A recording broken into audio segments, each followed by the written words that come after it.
Hello and welcome to the Creative Ideas Phase podcast. This is a podcast where two amateur creatives have a chit chat and figure out stories in more detail that we've had in our head for ages or that we came up with just the night before. I'm your host, Bella. And I am your co-host, Ahky. We swapped it around We this did. week. We swapped it. It definitely felt weird saying Yeah. I'm your host. Yeah. It felt weird saying I'm the co-host because I also host another podcast, another podcast, the We're All Nerds Here podcast. But this is a more creative venture. The other one is more just ranting about stuff that I like. Yeah, very fair. And we get our ranting out before we start recording. Yeah.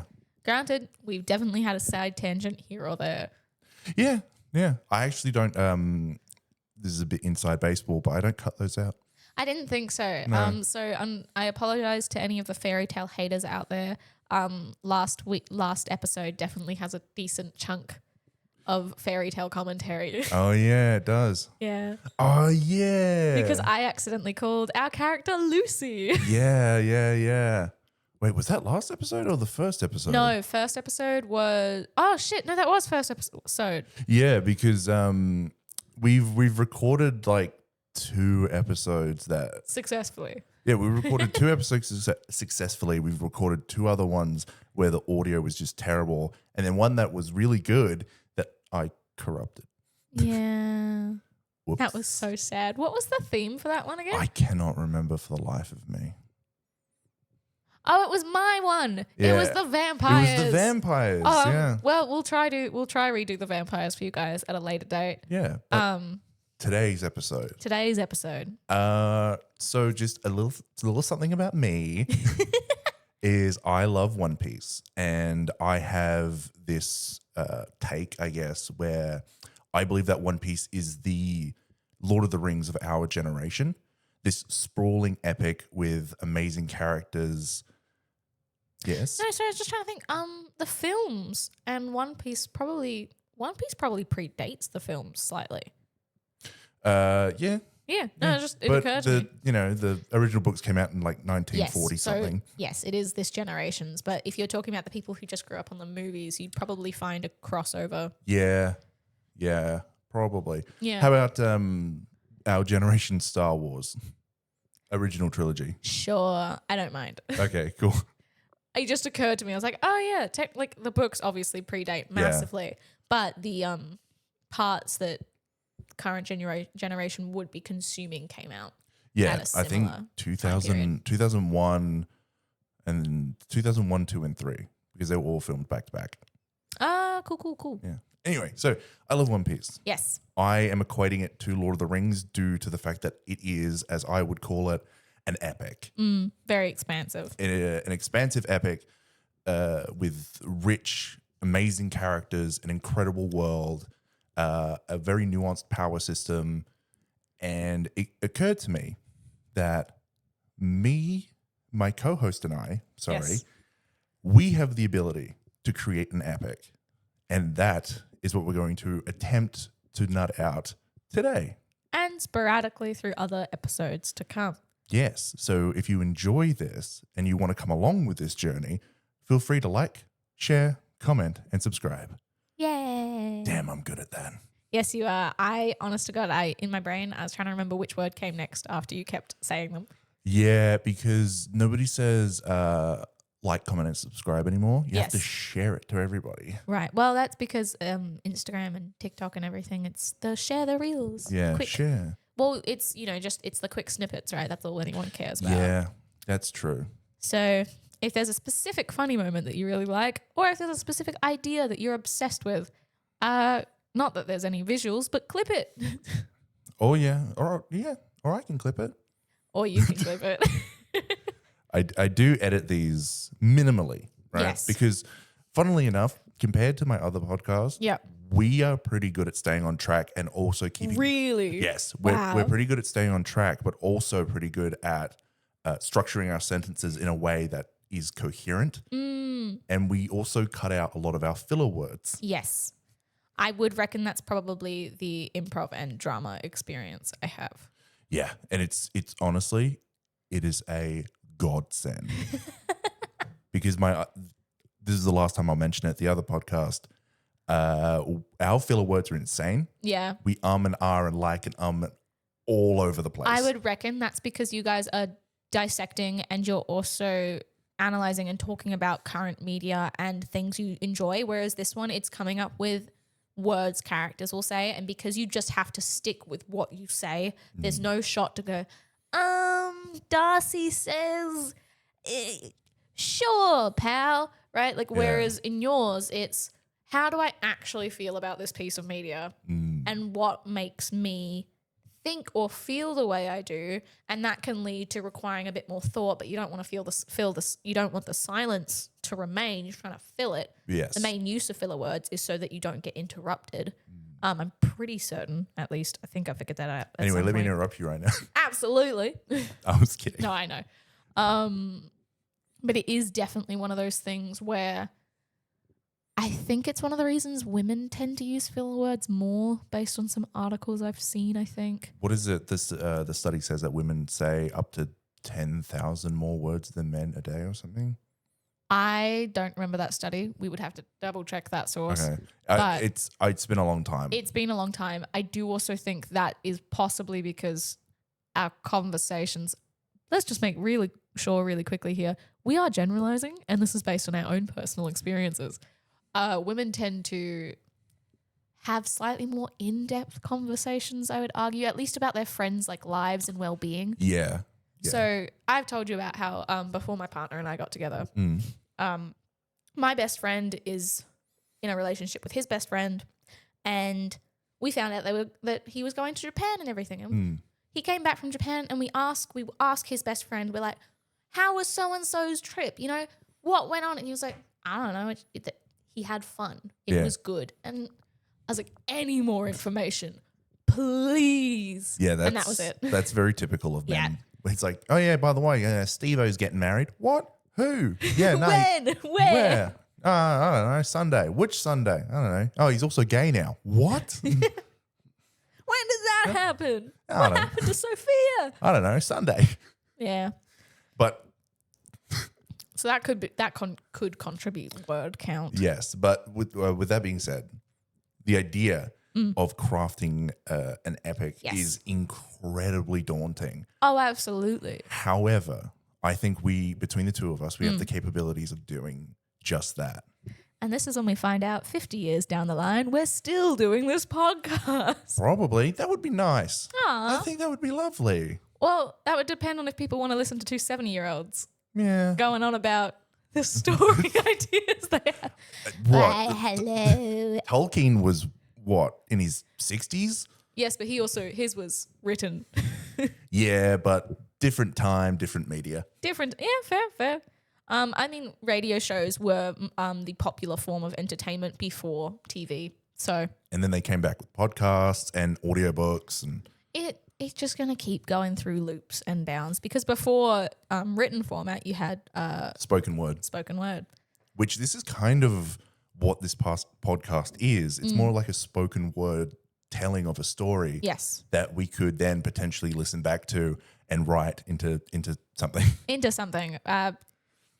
Maybe not as in-depth, well, hopefully as in-depth, but maybe not as long as One Piece for our sanity. Just for my sanity. Well, I don't know. We could do, what, 10,000 pages? 10,000, huh? I don't know. No, look, if we got something the Odyssey length, that is like, the original, one of the original epics. And granted, One Piece is definitely longer than that by now.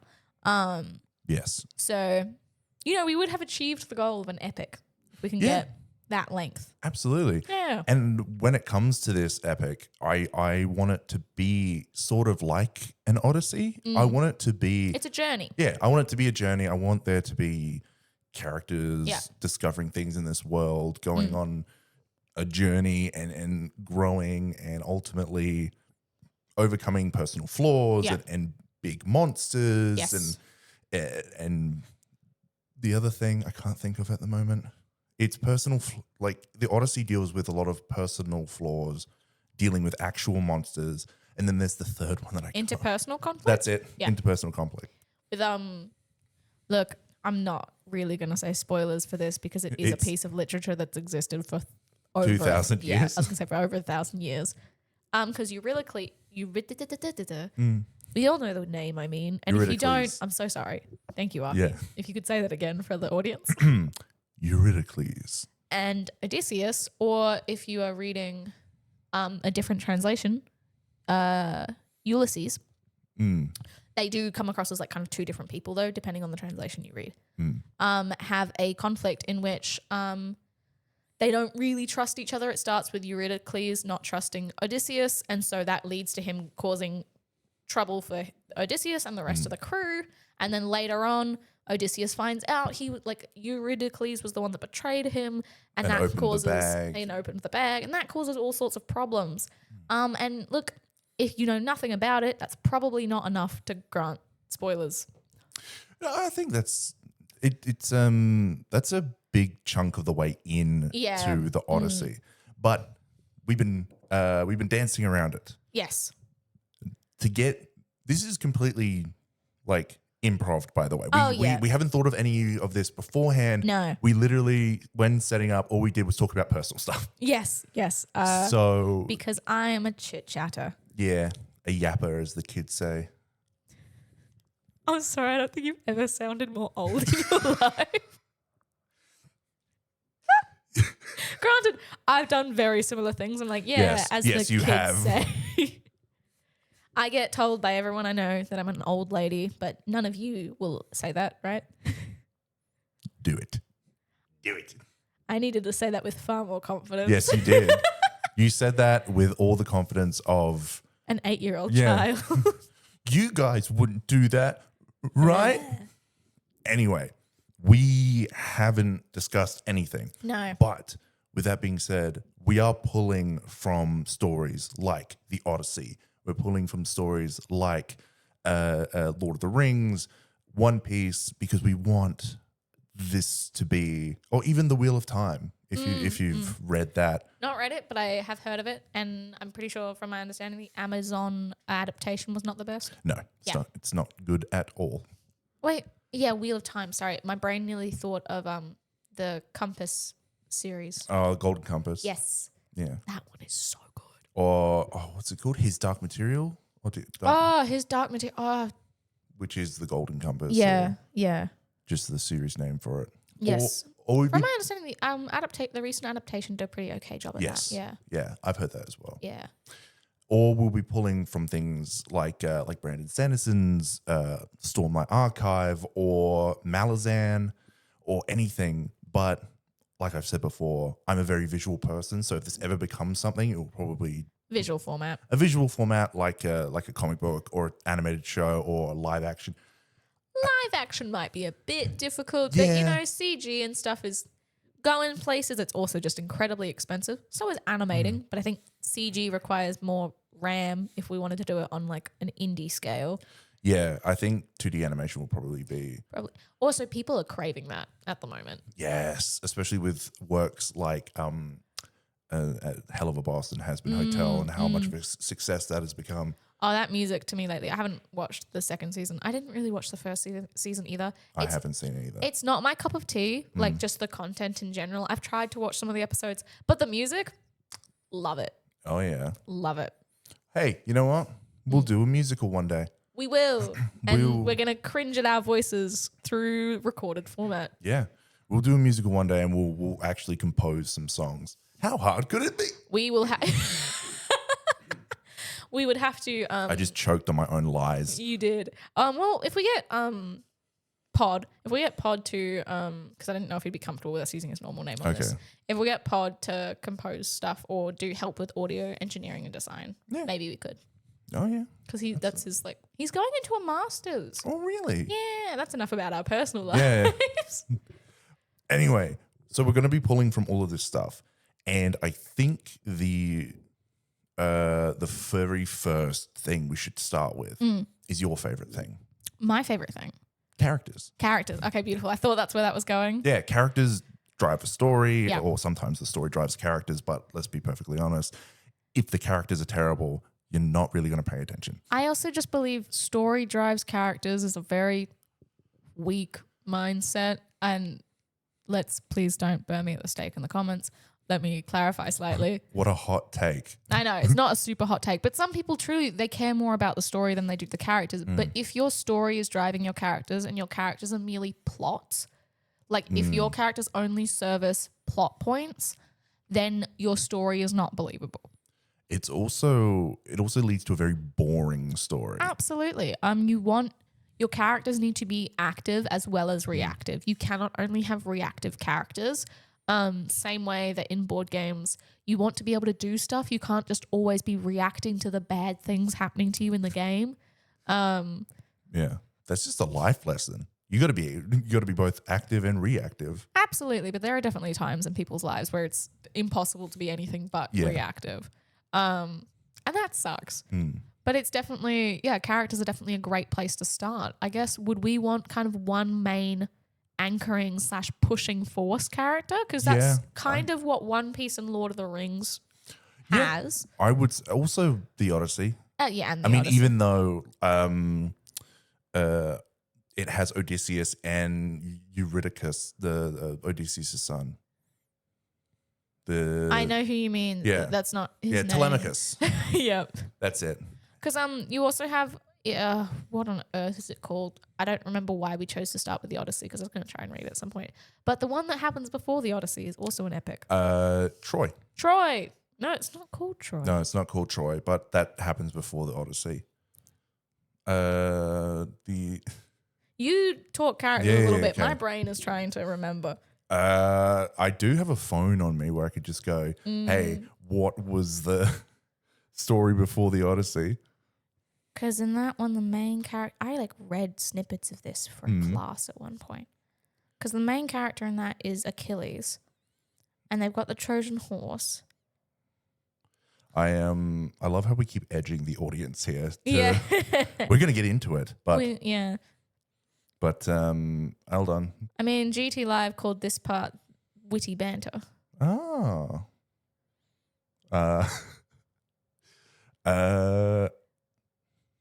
I can actually, funnily enough, I can cut all this silence out. But okay, wait, no, hold on. I'm gonna be so disappointed when you tell me the name and I'll know it. Hang on. The Iliad. Yeah, no, that sounds right. I was about to say, please don't hit the table. Yeah, I know. I nearly did. I did earlier. Sorry, folks. But yes, the Iliad and the Odyssey. Yes. And I was going to say in the Iliad, it's a little bit less of a main character, bit more of a group. Again, the driving force is Achilles, but also kind of Helen. Unfortunately, she's a passive, unwilling driving force. She's a plot point. Also, Odysseus featured pretty heavily in the Iliad. He features very heavily in the Iliad, but it's not his story. No. Odysseus is technically considered a bard in both stories, retelling the stories. So if I'm remembering my studies correctly, the Odyssey and the Iliad are, because Homer, if he ever existed. Yeah, that's a fun discussion. It is. But if he ever existed, it most likely, before it was written, they were most likely performances. And just a solo person reading out,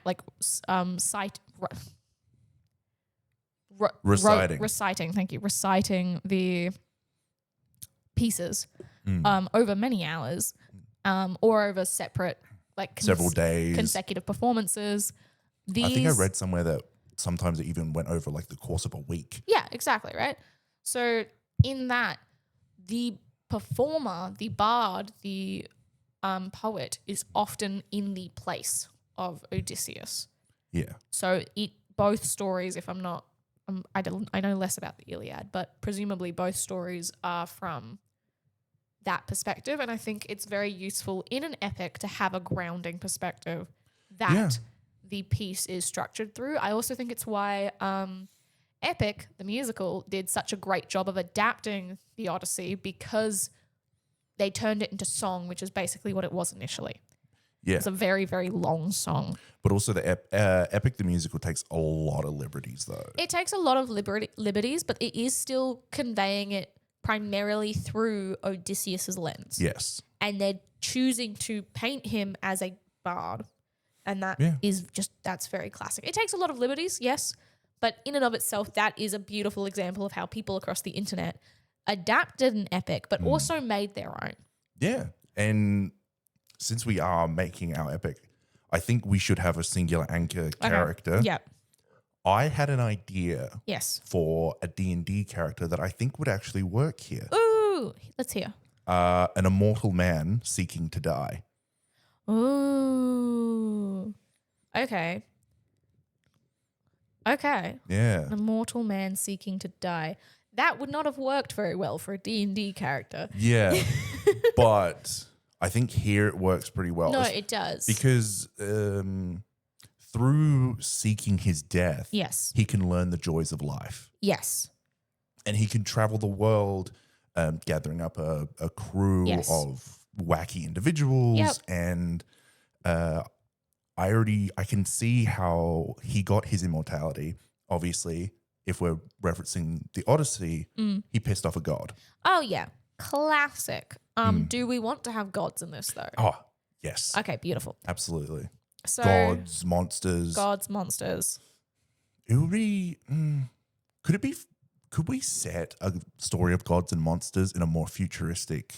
It is possible. It depends on how you choose to go about it. So you can gods, it's very classic. You could have it be the Greek gods if you wanted, and they have been sick of humanity just turning them out into stories, into mythos. They are sick that they do not receive the glory and the worship and the sacrifices that they used to. And how dare humanity progress with the stolen flame to this point that they now no longer even believe in the gods because the gods are of no use to them.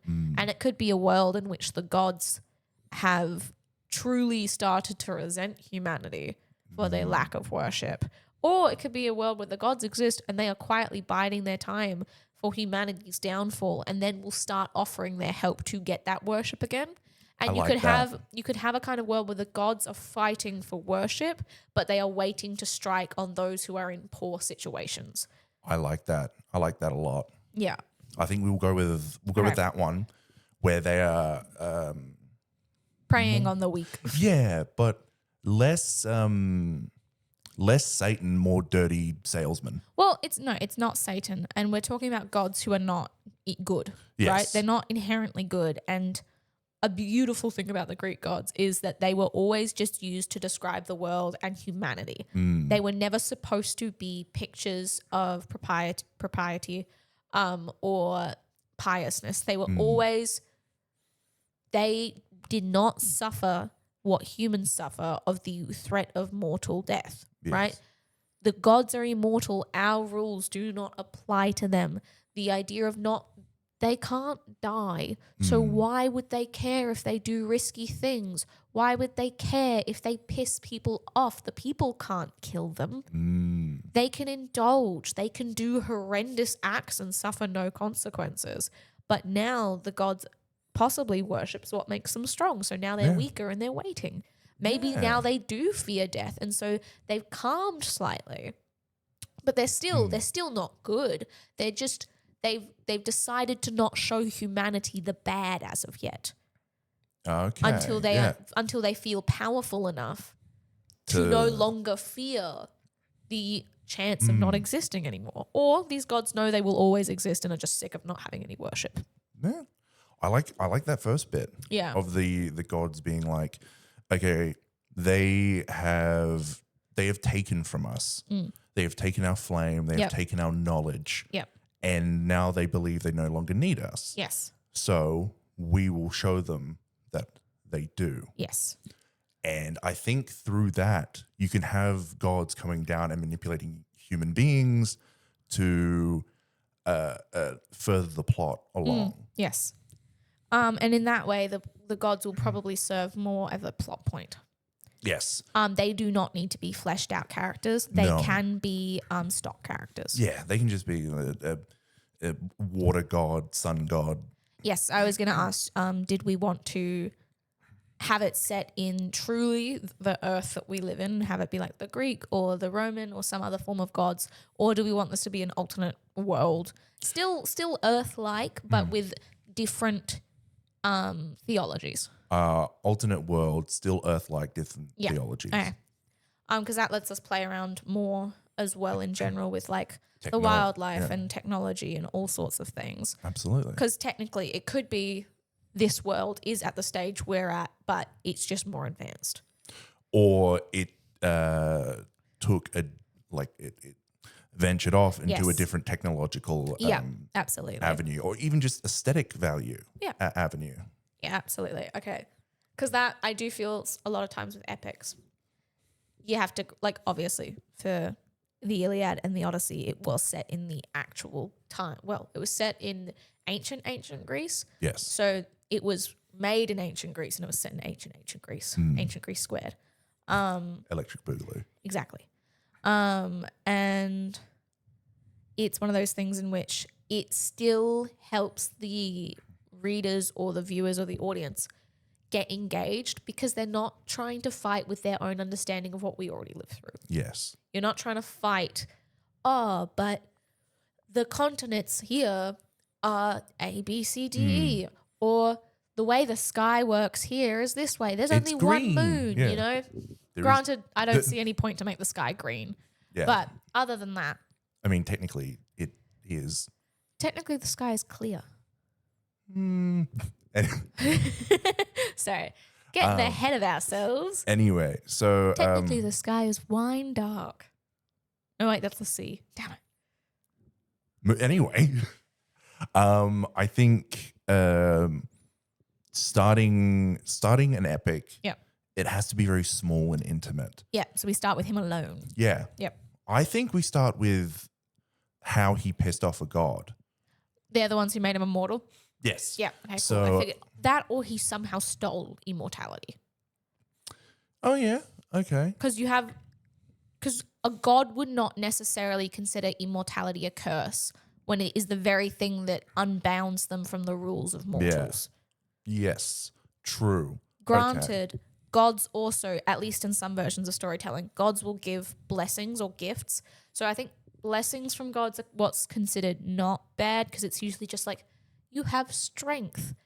Gifts from gods are like they think it's good, but it tends to be really shitty. Like you have the gift of eternal beauty or something. Like no man will ever not be attracted to you, and now every woman in your life absolutely hates you, and you also keep a bunch of men are just trying to Or you are cozy the up to you constantly, or and the that's most awful. beautiful woman in all of the land, but your Yep. skin is made of porcelain and you can't And you do will anything. crack. Yeah, and you will crack. Yeah. I think we just found our power system, by the way. Oh, the gods gifting. Blessings and gifts. Yeah. And do we want to make a distinction between blessing and gifts? Yes. Would you prefer blessings be the ones that are bad-ish or gifts be? Because it really depends on how you perceive them. I feel like when it comes to a god, a gift is something that expects something in return.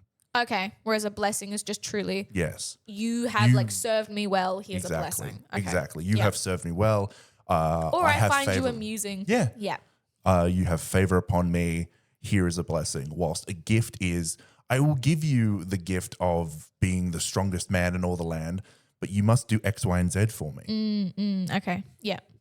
The gift is the strongest man. The countenance to that is you are unable to control your strength. You cannot hug your family members, right? And for Everything gifts, you touch will crumble in your grasp. I was going to say for gifts, I would presume people are so pleased to be given a gift by the gods Yes. that they only find out the consequence once the consequence happens. Yep. So, the man who is gifted with strength only discovers that he will crush anything he holds when he gives his wife or daughter a hug or something. Yeah. Really brutal. Don't have to start with that. But it could be just a good way of how hate to bring this up again, but I am a fan. In Fairy Tale, they have they start with for the first few seasons, they start with this is a world of magic and mana. And I can't remember how the guy's voice goes, but I remember it. The nostalgia. This Loved it. is Faori. This is Yeah. Faori. Or something like Yeah, that. and there's wizard guilds and yada yada yada, and magic works this way, and there's the fairy tale guild, etc., etc., etc. You can have that be the very start of the epic if you would like, in which that is like even just like Avatar: The Last Airbender. It's like Yeah. there was fire, water, And then everything earth, changed air. when the Fire Nation Exactly. attacked. Yeah. And you can have it just be instead of A lovely opening narration. a lovely opening narration, but it could also just be the opening narration where it mentions the humans are now given gifts from God, et cetera, et cetera, et cetera.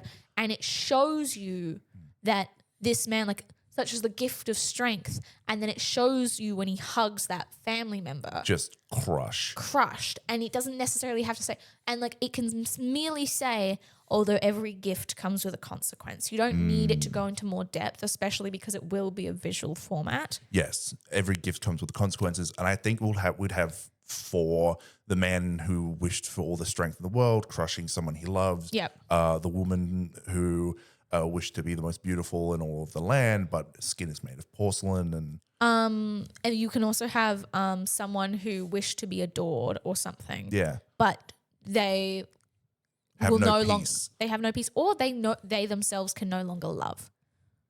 It's like, because where is all the love coming? Like all your self-love no longer exists or something. Yeah. It's been given onto those around you or something. Yeah. I also think a really important one could be, you could have a wish possibly of a child, and it could be really sad. Like we don't have to go into this, but it could just be a very, very Parents are dead. I want my parents back. no. No?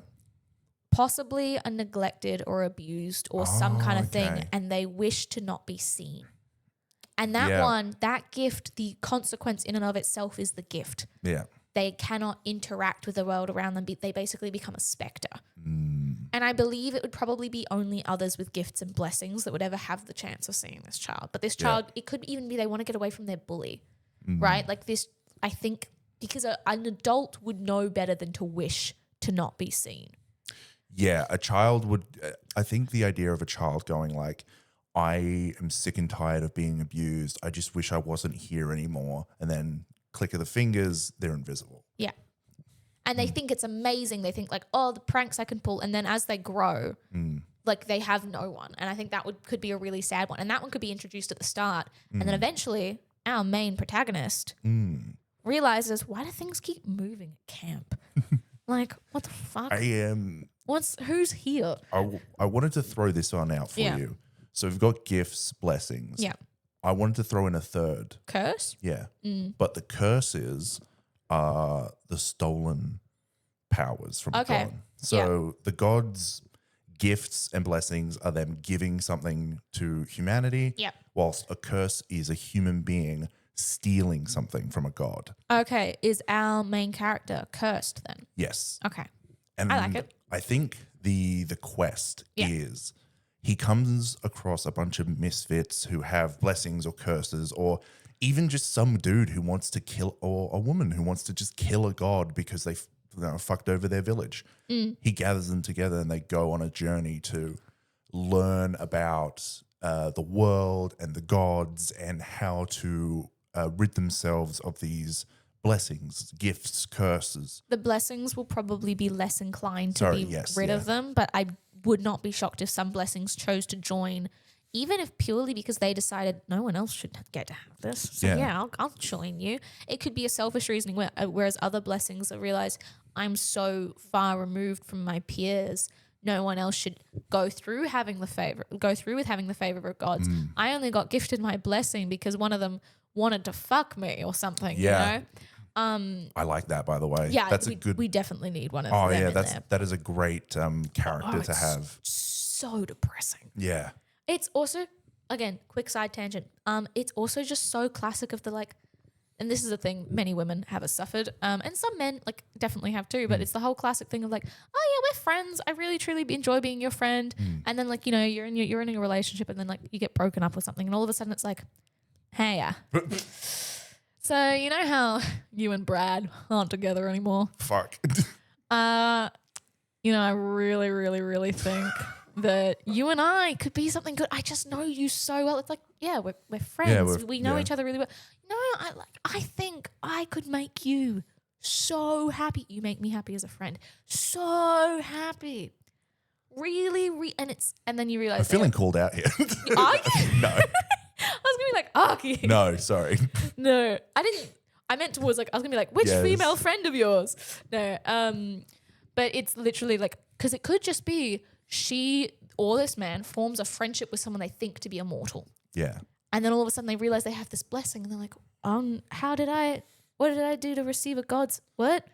And You're then, looking fine today, darling. yeah, and then the god, and it could be a woman god Yeah. giving a woman favor. And Yeah. you could even go in a very possibly would make audiences very mad way of like, the woman's not interested in the other woman or something. Like obviously, because it exists. Yeah. And like, but also you can have the exact same thing of a man, like a male god or a male perceived god, because we don't know what the gender arrangements of the gods are. If they choose a we specific haven't come one. up with the Haven't. That's too much right now.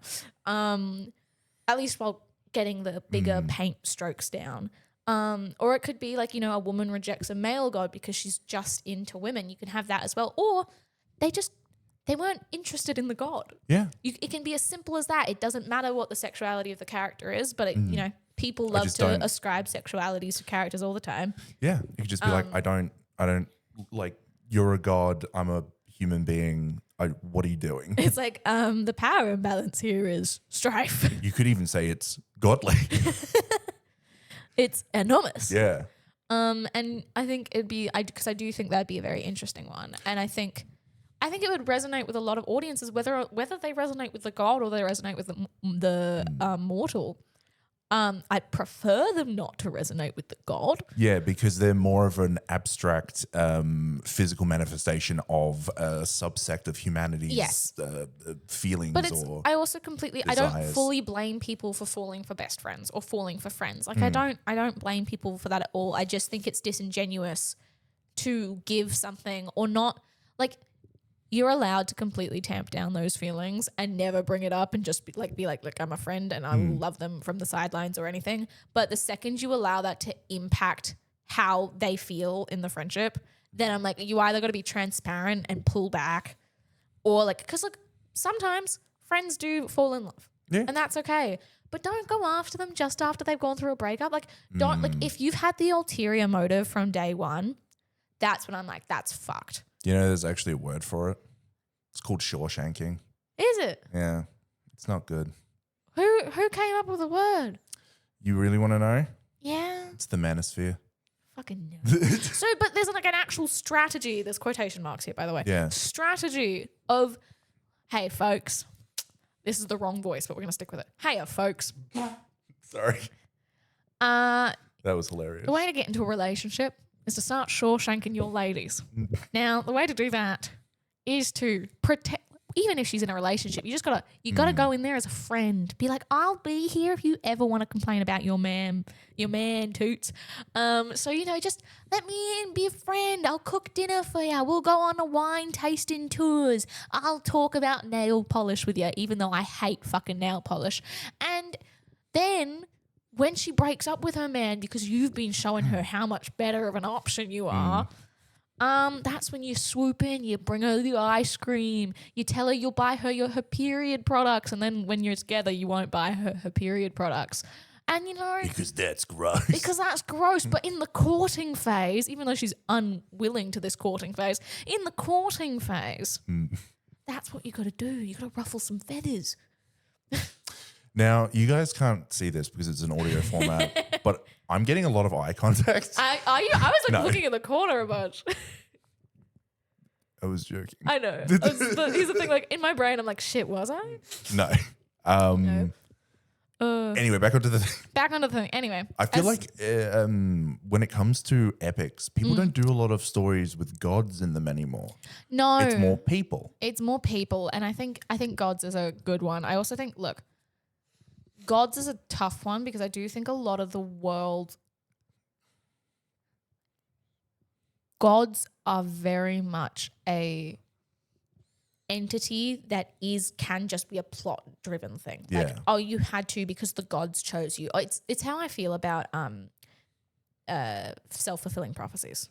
In other words, prophecies, because every single fucking prophecy, at least in Self-fulfilling? written, yes, at least if you hear it, can we maybe have, if we have a prophecy, can we have a character who's like, I don't want to hear it. If it's about me, I don't want to hear it. Or we could just not have a prophecy. Or exactly, but if somehow we decide that there is one. Well, there's going to be like an oracle that I see you. Yeah, we could literally just have a singular bit for my sake where it's like, okay, This is an awful voice. Okay. I see you.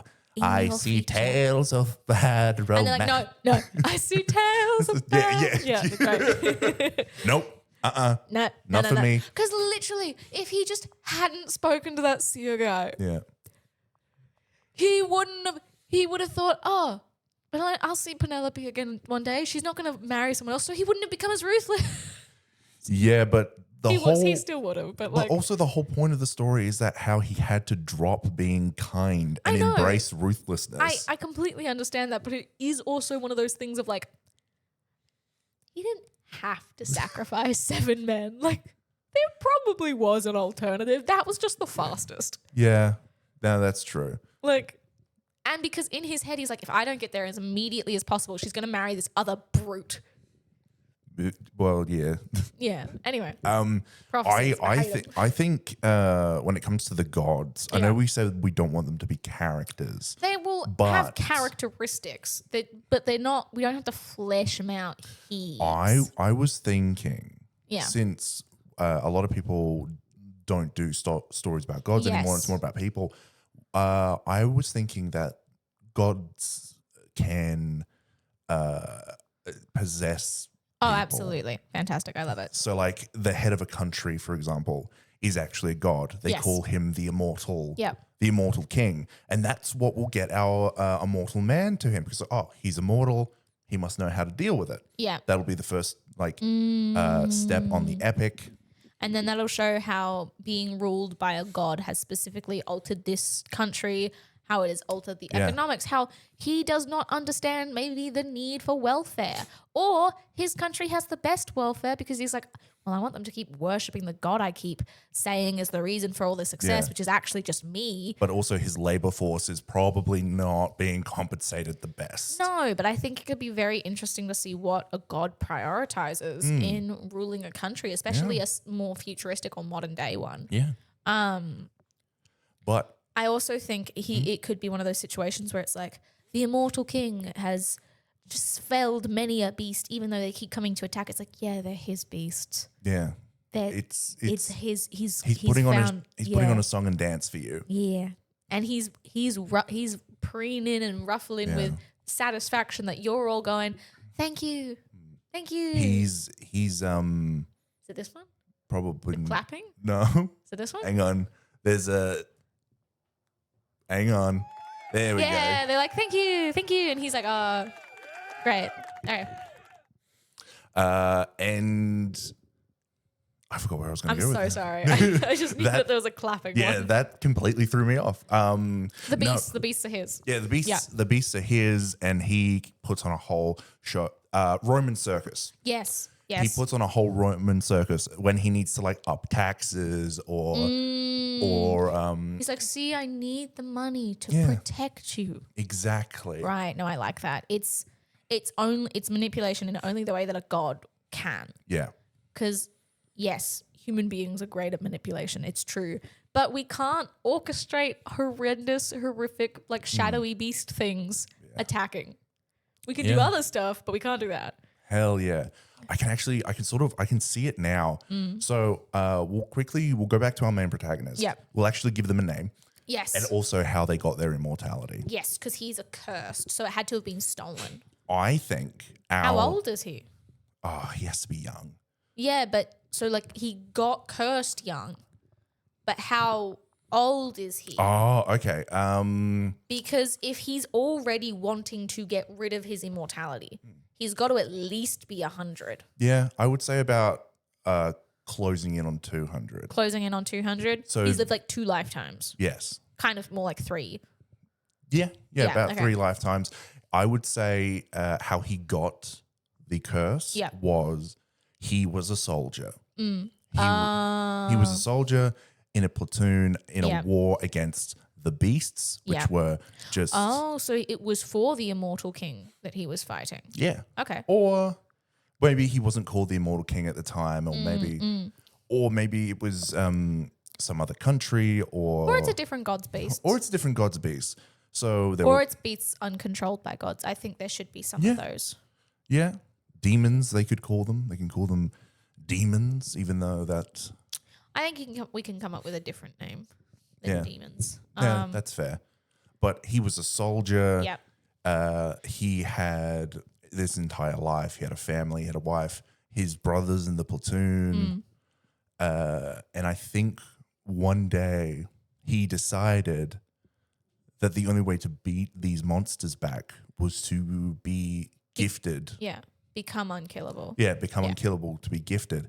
So he contacts, sorry. Seeks out a god. Yeah, he seeks out a god. He's like, hey, look, buddy, we're coming down to the wire here. And there's like 50 hellhounds coming down. Can I get a little immortality? And the god's like, if you literally asked for anything else, I would have considered it to watch how that plays out. But I'm not putting you on our level. He wouldn't say that part, but that's like in the god's thought. He's like, immortality is something reserved to the gods. Well, when we're actually like writing dialogue or speaking dialogue, I guess this is an audio format, we can word it more eloquently. Oh, absolutely. I think it's... Oh, I want to swap it to one of those booming ones, but that's your mic. So the god could probably just be like, immortality? Yeah. Really? Out of all your choices, you thought one of us would give you immortality. Pick something else. I'm up for it. You showed great drive and spirit to get here, and I would love to see what you would do with one of my gifts, but pick something else. And immortality would just be immortality is the only way. If we are to fight these things over and over again to keep this place safe, then we must be immortal. We must have the strength of will to know that we can come home to our families. Why would I care if you make it out? There's more of you. There is much more of you. I don't understand. Oh, that was the god. Yeah, okay, yeah. cool. I thought that was where that was going. I was confused, but no. Sorry, no, that was the god. Yeah. When the look on your face was like, oh, that's really good. It was really good, but I was also confused. No, the god was like, There's more of there's you. more of you. There will always be more of you. You fuck like rabbits. You multiply like there's no tomorrow. And honestly, considering how long you've been around, there probably isn't. So no, pick a different gift. I'll be happy to grant it. Yeah. And I think the next day when they fight the demons, entire battalion's wiped out. He's the survivor. Yeah. He's the only one. And that could they could bring in to his desire to die, survivor's guilt. I was going to say, when he does get his immortality, because of his reasoning for wanting immortality, I would take him as a lone soldier against the beasts for a good while. Possibly he does it for 100 years. And then like the last 50, he tries to live life again, but he keeps seeing those around him die. And that's around year 200. He's just like, I want to. I think Yeah. that since this is where I'm going to pull from One Piece here, I want him to be a bit of a goofy character. So I think that hides all the sadness. no. Oh, I just think- truly goofy. I think he went insane. I think he had died so many times, immortality, and he reconstituted. And we're having that type of immortality. yeah, Okay. where he has died 1,000 times and reconstituted, and he's just like, I've lived 1,000 lives. I'm insane. I want to die. Yeah. Okay. But they will also come into some of the antics that he gets in. He'll Yes. crack jokes in front of gods. Well, they can't kill him. Yeah, they can't kill him. So Not unless they take away his curse, but then they give the thing that he wants. exactly. Yeah. So it's a double-edged sword. He Yeah. will be. I want him to also be like this liberator, because the world could be so under the thumb of the gods and their power and their gifts and blessings that he could be like, you don't need any of it. You don't need it. Just live your life. Look at me. I'm fine. Eyes twitching. So back to, I guess, a very important thing. How did he obtain the curse? How did he steal it? That is a good question. Because is it he tried to kill said god that didn't give him his immortality? Did he reach into this god's form and pull out some kind of element of the god or something. I like that. Okay. So the idea is before one of the battles, he seeks an altar to contact a god. Again. Yeah. No. Before same one. Yeah. So Yep. he seeks an altar. He's like, hey, we've been fighting these things for whatever. I Yep. think our battalion should be immortal so we can keep doing it. Battalions. Wow, dude had strong. Yeah. Yep. He had balls. Yeah. And then, he gets rejected. It's like, there's more of you. Like, go away or choose a different gift. Next day, they go for the fight. The entire battalion Yeah. gets wiped out. He goes back to that same altar Mm. and then he brings it up again, covered in blood. He's like, oh, you survived. Oh, good job. All right. And then he's like, all of my friends are dead and it's all your fault. Yeah, so I think And he reaches out and grabs it. I think with that we'd have to come up with a justification. The audience doesn't have to know it immediately. Obviously, everyone listening will. Yeah. But you have to come up with a justification of how he was able to steal part of a god's immortality. This god is probably also on the hunt for him. I would reckon he's still immortal, but now the god can be killed. Okay. Yeah. So specifically the god he stole a fragment from that made him immortal. So this curse will be a very unique curse amongst the curses as well. Yes. Because things stolen from the gods could also just be you stole a god's weapon, you stole a god's favorite sheep. It's something you it's stole an earring or you grabbed a piece of its hair. Like it's not an actual part of the god. He stole the god's life force at the end of the day is probably what we're arguing with here. I would say it would have to be a mixture of his force of will, Undertale, his force of will, or the TCG. and his I had the word force of will Force of and humanity. anger. It's his anger. So it all builds to this resolution. I would also argue his care for humanity as well. Maybe it's not just his battalion that dies. Maybe his battalion dies. He goes unconscious, wakes up. His entire village is dead too. So everyone he's known and loved is just dead. You could do that. That could work. But that could also be why would he want to live after that? Could be an accident. He didn't mean to get immortality. He didn't mean to. Okay. Yeah, So he wasn't intending to steal immortality. It's just that his brain was thinking, if you'd just given us like the immortality, if you'd just given us some kind of and here's the thing. He's clearly very young when he makes this mistake because any rational adult who's over the age of like, I don't know, 25 would be like, oh, we'll ask for impenetrable defense. Yeah. We'll ask for like bodies made of steel or something. We will ask for shields that never break or weapons that slice clean through. Not to be immortal. Exactly. He's very young. He's brash. He's young. He's brash. He's like, no. If Arrogant. I don't die, then that's fine.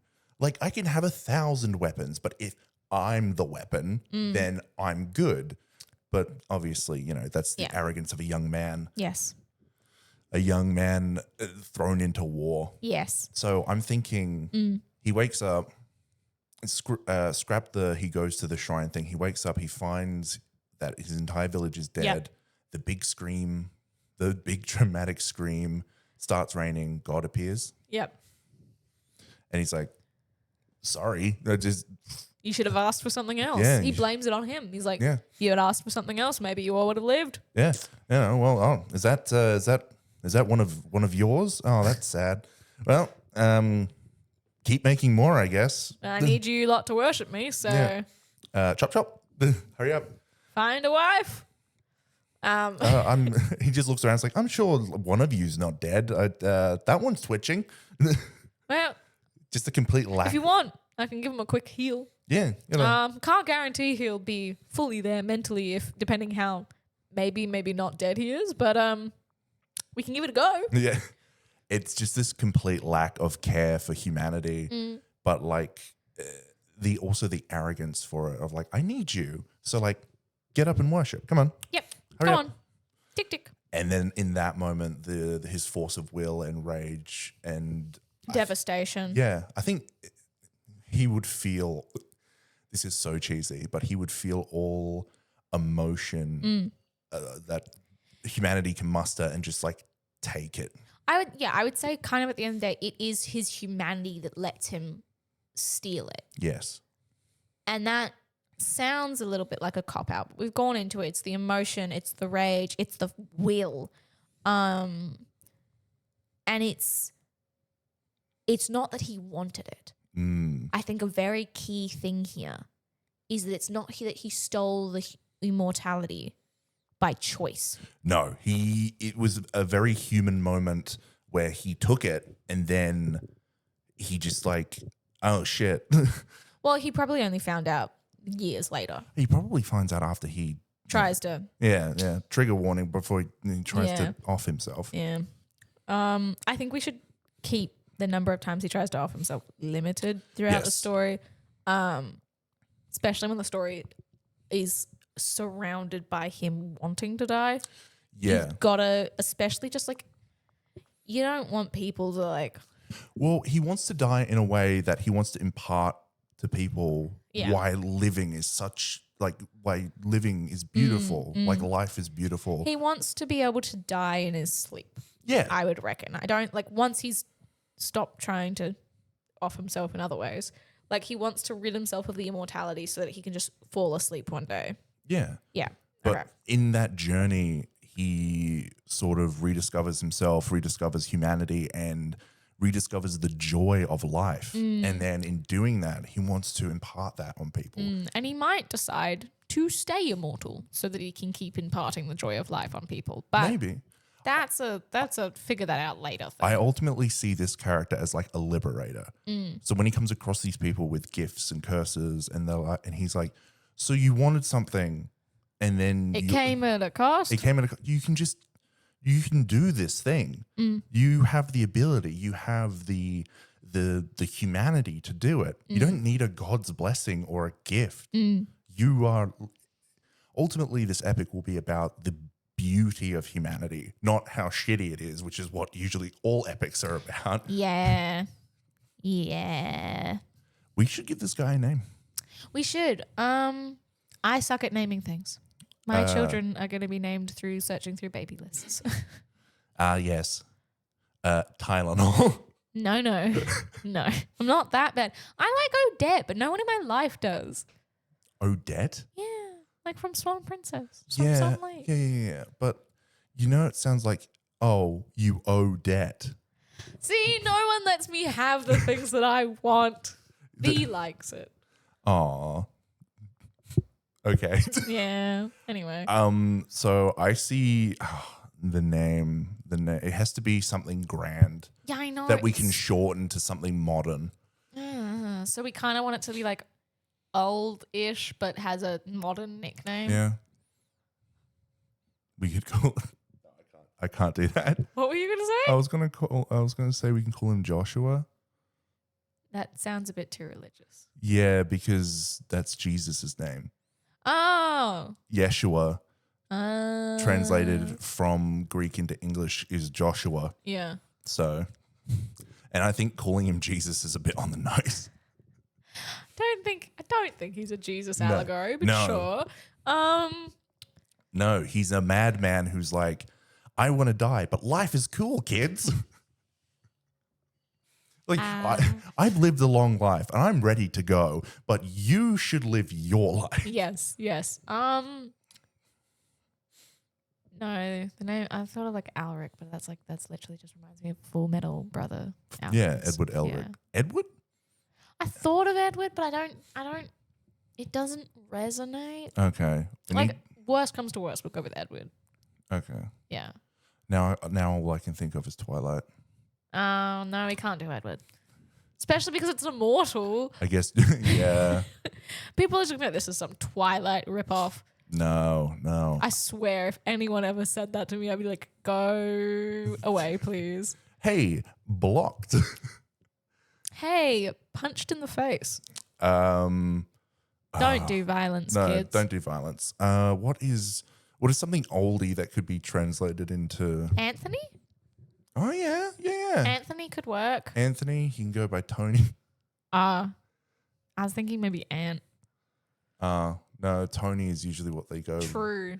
But if you're going for the more oldie take, Yeah. they would go by Ant sometimes. Yeah. Anthony. You can do, Odyssey, Iliad, Troy. Troy? His original name could be like Troyus. Troyusius. The only reason Troyusius. The Troyusi. Damn it, that's exactly what I was thinking. I was going to say, you sound like that meme where people just add ussy to things. The Troyusi. The only reason I say with no to Troy is Troy sounds like the guy that I was imitating earlier. Okay. No, that's fair. Yeah. Sorry to any Troys. I'm sure you're Fuck 'em. lovely. Oh, dude. What? Leo. Leo's a lovely one. I like Leo. And then Leonardo. Yeah. Like when someone full names him, Leonardo, you old son of a bitch. It's like, oh, yeah, Leonardo. Leo's. Okay, I like it. He's Italian now. Sure. Or, I don't know. Yeah, whatever. I grew up, I went to high school with a Leonardo. We just called him Leo. Oh, that's But, yeah. cool. Yeah. I grew up with a kid called Redemption. We called him Red. Yeah. What was his older sibling's name? He was the older sibling. He was the Was oldest. his younger sibling called Regret? Like, I think it was. I were think their parents' marriage called Failure? Like, I will. why name your child Redemption?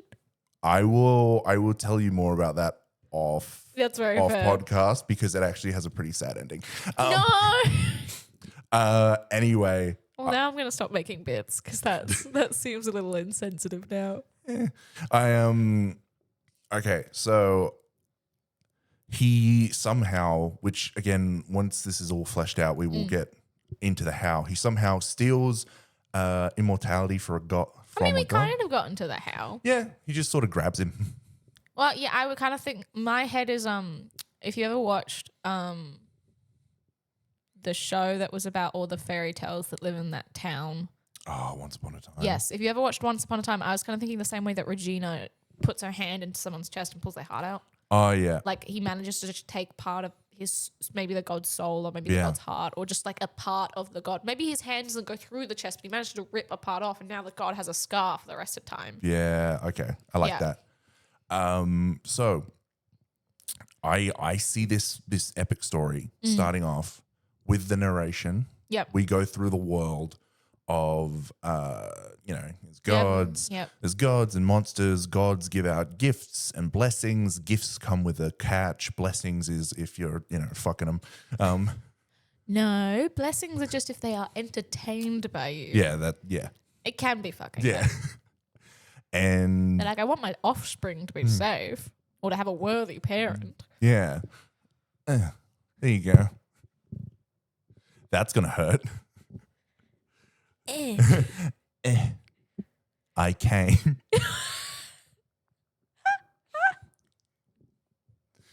Anyway, Worth it.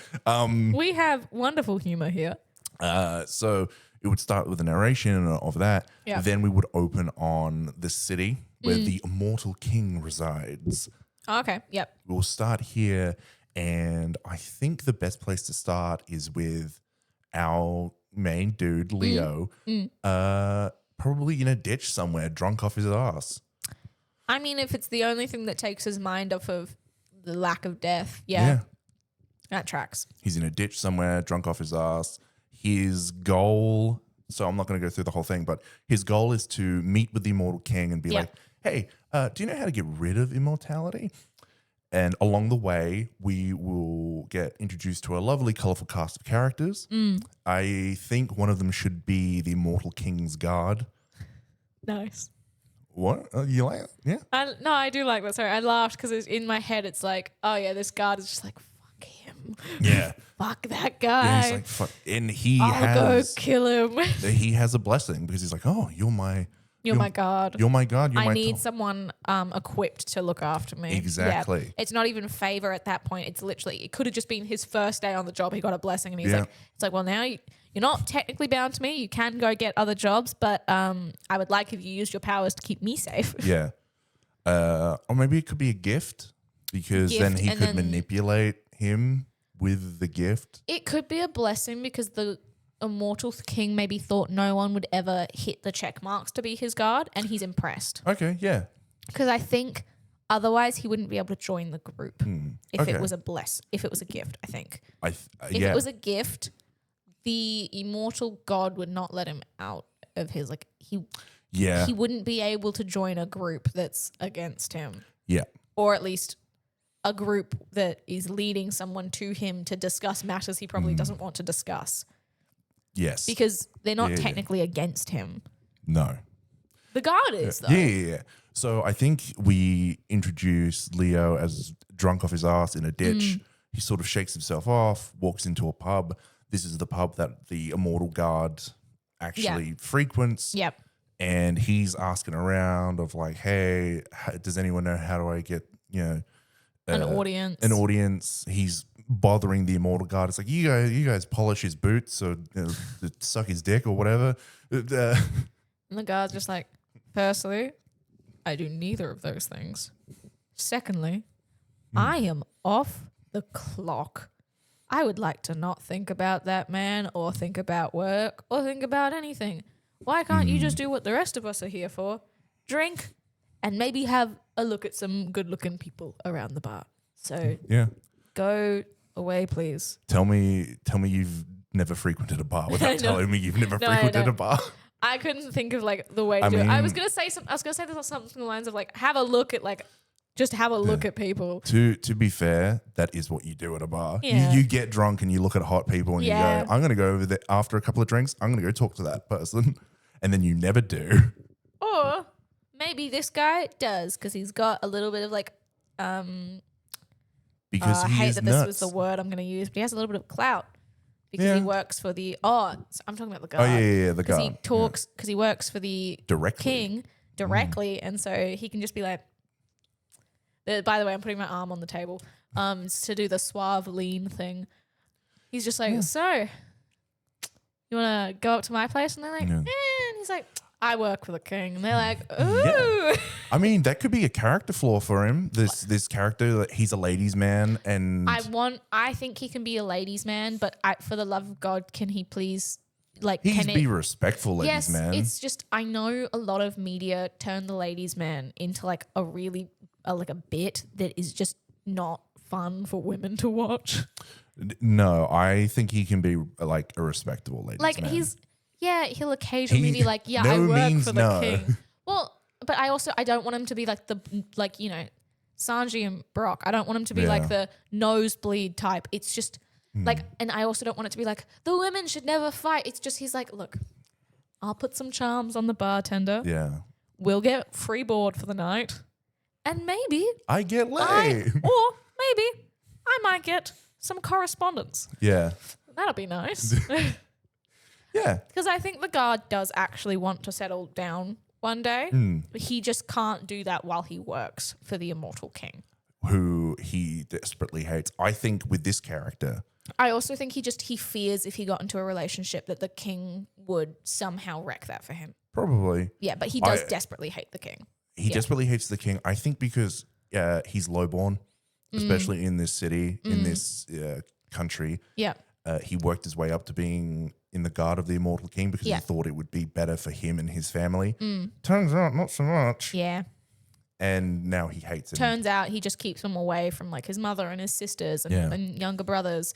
And any time he showed genuine like long-term interest in a woman, the king was like, all right, well, I've found myself a new concubine. And he's like, for the love of God. Dude. No, and he's like, you mean me? The love of me? Yeah. And he's like, any other god but you. Just because I said good morning and good night to her a few days in a row does not mean you need to make my life more miserable by making her your next conquest, your majesty. No. for the love of anything but you. I like that because I also think it would possibly inform his own, like, he's the ladies' man, but he's like not the type of ladies' man the king is. no, Yeah. he's the type of ladies' man who's like, I'm genuinely looking for a wife. But I will have a flirt and a Yeah. dalliance here and there. I think this encounter between the two of them obviously erupts in a fight Okay, yep. because that's fun. Well, it's fun, especially in a visual medium. I love how different, like, for me, to be fair, I'm just reading a lot of romance at the moment. For me, the fun stuff is like, oh my God, they held hands. Oh my God, they're admitting to start liking each other. Oh my God, she's blushing. Well, you know the best part about epics? There's a long, torturously slow romance. Yeah. Yeah, And I'm looking forward to it. We can absolutely put that in here somewhere. Yes. It could be tragic too because our main character wants to die. It doesn't necessarily have to be with the main character. No, it doesn't. Because sometimes the ones with the main character, it's such a difficult balance to make sure it doesn't take away from like the main character's like goals and purpose. And it's also, there is just the fact that he is 200 years old. Yeah. He does look in his early 20s. Mm. I presume he did mature mentally though. Like, Yes. it's not Well, like kind of because his mind's broken, his mind's broken. but he is more mature. I'm content with him to like maybe find something that could go into romance, but maybe both of them decide not to because of the tragedy that it would bring them, and then we can have a more happy, torturously slow one on the side. Yeah. Like he can have a love interest, but I also think I sometimes also think when you make the love interest when you make a character the love interest of the main character, they can lose a whole lot of depth. And a little bit of agency And as well. a little bit of agency because it's known. There are signs. It's fairly obvious. Whereas if we make it the main character's like love interest, isn't necessarily a love interest. And look, we might find as we go, it does become like a proper, genuine love interest. It could just be a fondness towards each other that's a little bit stronger than their fondness towards the rest of the group. Well, it's also like, oh, you're fun, you're carefree, you don't really think of consequences, and then it goes to like, yeah, because I can't die, and like I lost my mind a long time ago. Yeah, and he's I like, talk to chickens. no, I'm a chick. No, but I do think in that regard. So yeah, like a long, torturously slow romance would be great. I think it should probably be for the guard. For the guard. Yeah, because if he's the first one introduced, Yeah. like it's close enough to main character status that it's still for those people like me who enjoy a side romance. Yeah. There's enough spotlight, but it won't diminish either of the characters. They are still their own characters, and they will still be their own characters if they enter a relationship. Yeah. Whereas when you have like the main character love interest, sometimes the second that they're in a relationship, either the story ends or it comes to a screeching halt. the story comes to a screeching halt, or you lose them being their own characters. And now they are just the relationship. Yeah, that's true. And I don't want to, with such a long form story, you don't want to risk that. Okay. With the Odyssey, he's already married. It's not a love story. It's a returning home story. And this also isn't a love story, right? Yeah. But it's nice to like have the chance to chuck one in. Yeah, we'll definitely throw that in there because I know you've been chomping at the bit to actually like write a decent, longing romantic. To be fair, I'm all for the angst in romance as well. Yeah. But for it to be classified romance, not that this is a romance. Don't get your hopes dashed, people. This is still going to be an epic. Yeah, it will. But for it to be a romance, it has to end on like a positive note. Oh, okay, if that makes sense. So like, or at least like a lighthearted, like, or an open-ended positive note, which again, you can still have, like, if it's to be considered romance genre. Like, so a lot of people are like, this is a great romance. It's like, no, because everyone's dead at the end. Yeah.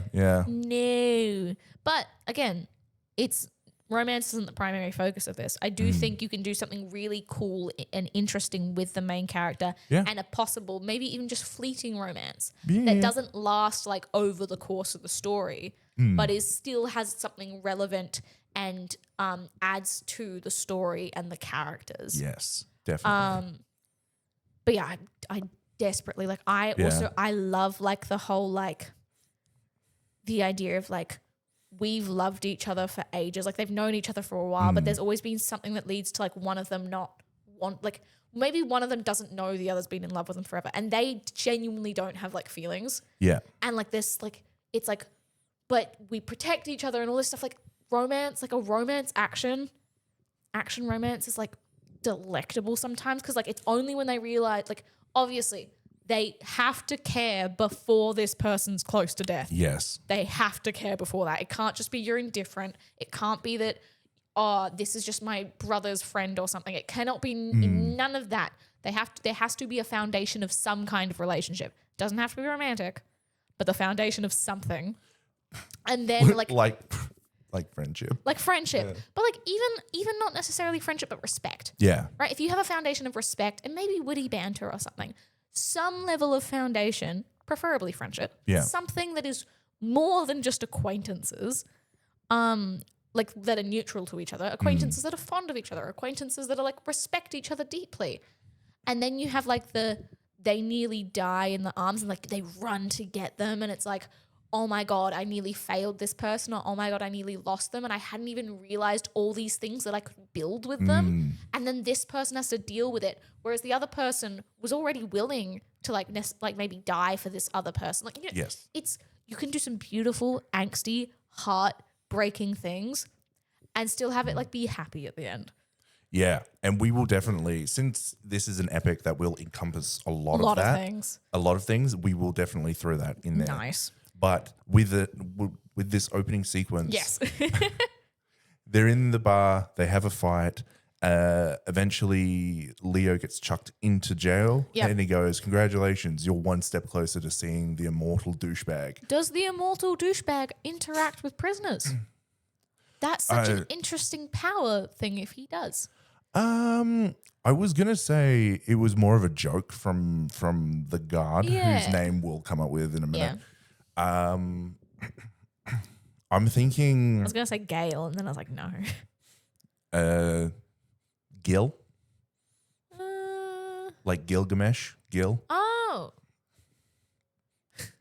Wait, if he gets called Gil the entire time, and then eventually, like, Leo's like, "Come on, that's not your full name. What's your full name?" And he's like, and then they make a bet, and then where he has to reveal his full name if Leo wins, and then eventually he's like, "It's Gilliam." Gilgamesh. But like, I feel like Gilgamesh is kind of a little bit more embarrassing. It's like yeah, Gilgamesh. And he's like, it's Gilgamesh. What are your parents from Mesopotamia?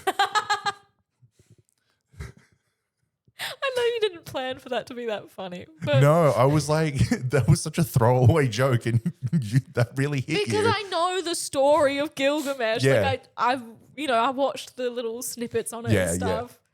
Like it was like it's the first. It's the first recorded story in history. Yeah. And you know what? Technically a superhero story. Yes, we've had that discussion before. Yeah. But yeah, I think Gil. Yeah, we'll stick with Gil. Yeah, Gil. Okay.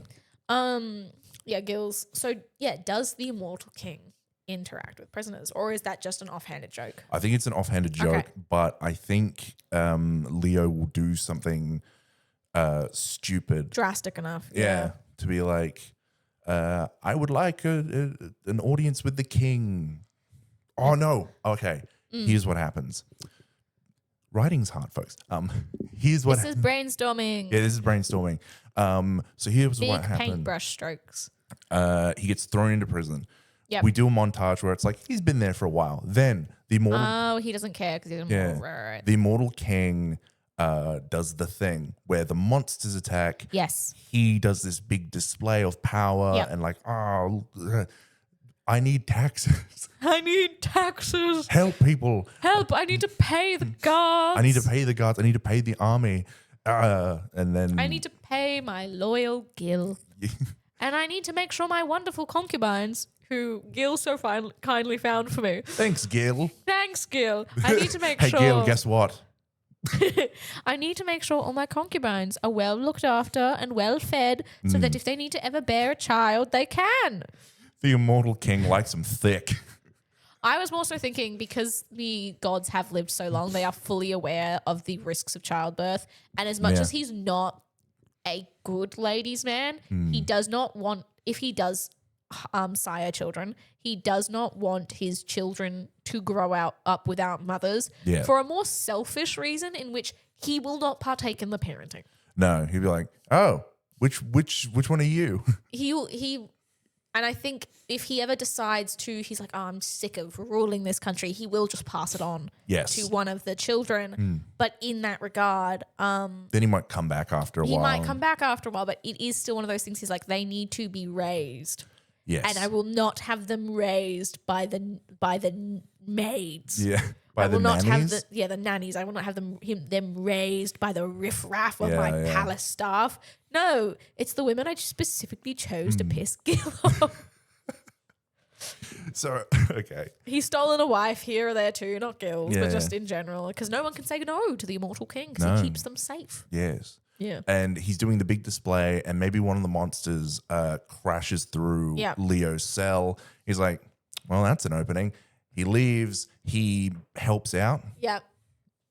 and he's watching the immortal king do this big display, and he gets this idea of like, oh, he's a showman.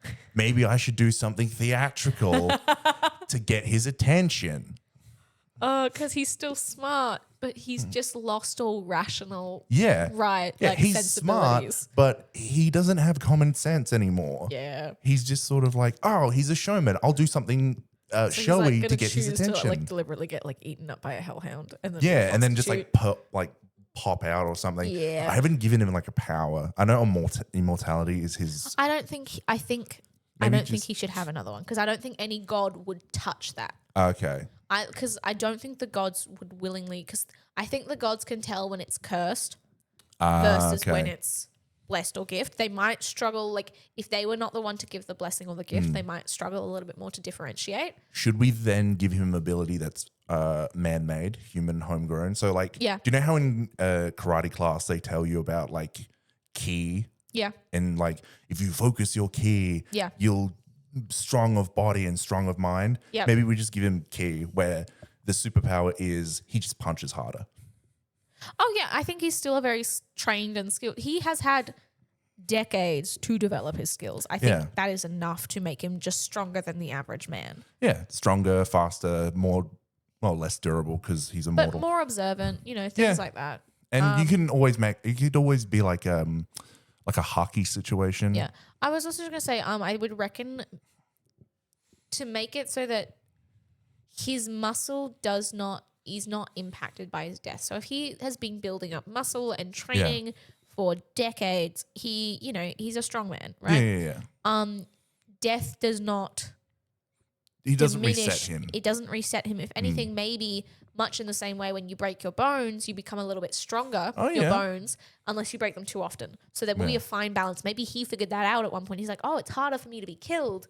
And then he got killed too many times in a row. And he's like, oh, no, it's easy for me to be killed again. Yeah. So it could be he has like a semi sense of resistance from his immortality. Yeah. I like that. Yeah. And it's also like how you build muscle is you technically have to Rip it. To rip it, then it gets stronger.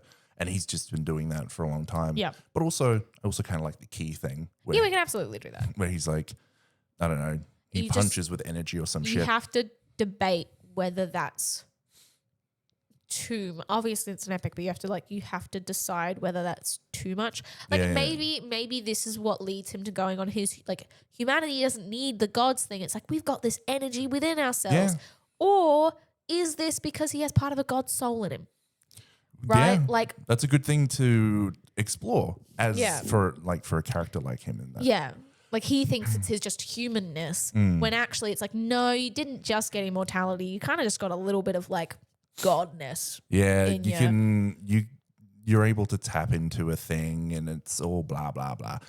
Anyway, so he does something very theatrical to get the attention of the immortal king. Immortal king, yes.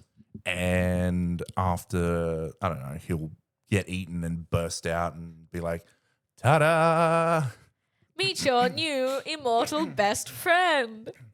I would like to stop being immortal, please. Can we talk about that? Yeah. He's like, hey, buddy, buddy, old pal, old friend, do you know how to die? And not in the way that I just did. Yeah. The one that sends me to Hades permanently. Or wherever. Yeah. Hey, where do be?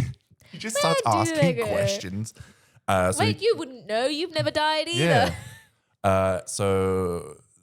He would get his audience with the king. Gil would be absolutely livid. He's like, God, now I have to fucking stand in on this. Didn't I throw you in a cell? It's like, monster broke it. I guess we do need to raise the taxes then. Yeah. He's like, God, fuck, I know. I at least know they're not going towards my wages. And then Speaking of, can we increase my wages? No. You sure? You sure? You know, Hang on. you got a good few number of dowries from those women. Hang on. goes into like a pocket and he goes, I think that's a copper piece. Ding. He's like, you're so gracious, my liege. Hits him right in the helmet and just falls to the ground. So gracious, my liege. But how could I have ever been so lucky to work for you? And he's like, why, yes, you're very lucky to work for me. Yes, good. I don't think I'd give him that voice. No. He would be very regal. He gets the attention of the immortal king. Then he just starts bombarding him with questions like, hey, I'm immortal too. Do you know how to die? Yeah. And he'll throw this big extravagant party because that's usually what you do after you just swindled lots of taxes out of the people. But to the people, they think it's in celebration. Yes. Yeah. I mean, it is just not the same celebration. Yeah. And I think at this party is where we will get the idea, where he gets the idea of like, oh, you're a bad person.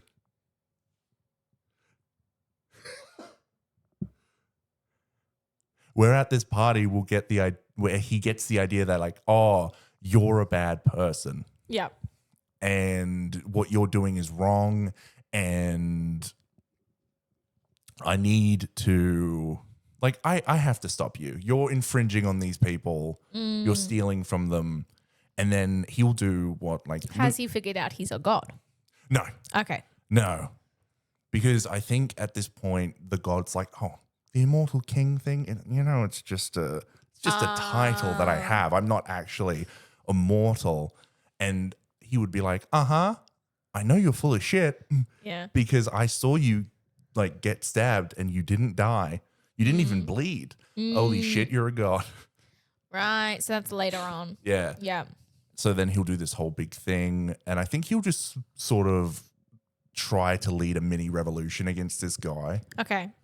And Gil is all for it. He's like, look, I hated you, but anything, and I mean anything, to wipe that fucking smug off his face. And so that it means he will never hire me again, I will do anything. Yeah. So he'll make a big commotion at the party. Yep. Then he'll try to, I guess he'll try and kill the king. He'll try and kill the immortal king. And fail. And fail. He'll get captured again. And then the immortal king's like, oh, you want to die? Okay, execute him. And the day before the execution, then the immortal king will come in and be like, hey, moron, I am a god. Yeah. You're fucking up everything that I'm doing here. These people are ants to me. They're my things, and you're messing this up. So if you want to die, congratulations. You just punched your ticket. And then he tries, and then he fails. Yeah. And then he tries, and he fails. And he's like, what the fuck? If this is a gift, it shouldn't keep you alive if I kill you. Exactly. And it's like, yeah, well, see, the thing is about that. And then he's like, oh, you're kill him. He's cursed. Kill him. So to other humans, Yes. wow, the talk of filler words earlier today, I feel like has made me use more today. Anyway, the other humans, do they care whether between the distinction between cursed, blessed, and gift? I would say being cursed is not as well known. But it's not frowned upon. No. No, okay. Because at the end of the day, they're like, well, it's impressive that you stole from the gods. So what are Exactly. we to say? I'm not going to ruffle on your toes because if you manage to fuck with a god, I don't want to fuck with you. Exactly. Yeah. Okay. And I think, of course, throughout these big, because we're just doing broad strokes at the Yes. moment, throughout these big sequences, we'll have moments where Leo is getting to know the people, Yep. getting to know Gil, Yep. and like how the structure of this city that the Immortal Yes. King works. And Yep. through that, he's like, this guy is a joke. This Immortal King is a loser. Yep.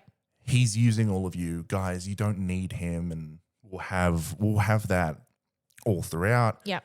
And he will make, I don't know, he'll probably do something where he exposes the Immortal King for being with the help of Gil. Oh, yeah. Yeah. With the help of Gil, he'll expose the Immortal King, and there'll be a riot, and then I think Leo and Gil will they'll escape barely. They'll barely escape, and they'll go on the run to be like, yeah, so I'm immortal. I'm trying to die. What's your deal? And of course, Gil and him will have more conversations Yeah. throughout these big sequences. And through that, this will be like the opening episode or chapter. And through that, they'll go on this epic journey around the world, trying to rid themselves of these gifts, Yeah. curses, and Blessings. and perhaps even the gods themselves. Yes. So I was going to ask, because they may figure out eventually that they can't actually kill the gods. Yeah. And who knows, they might, depending on the fact that, Leo has already mortally wounded one in the fact that he can now be killed. So there is clearly, we've already set a precedent for the ability to at least harm gods is now in play. But they may decide in the end, is it not better to just limit the gods? Like in some kind of way they find there is a specific metal or specific shackles. Because I would argue the world was not created by the gods. The world and the No, gods were yeah. created unanimously. Like Yes. simultaneously. Wrong word. Yeah. Simultaneously. By the universe or whatever. We don't need to go that far into the creation of this. We don't have to go like the creation myth. No. But I don't think the gods made this world. No. Nor are they exactly the reason humans exist. They could be a product of the world. Yes. Where through like how humanity uses gods to explain certain things, that's just reality. Yeah. Where, there is a god of the sun because there is a sun. Yeah.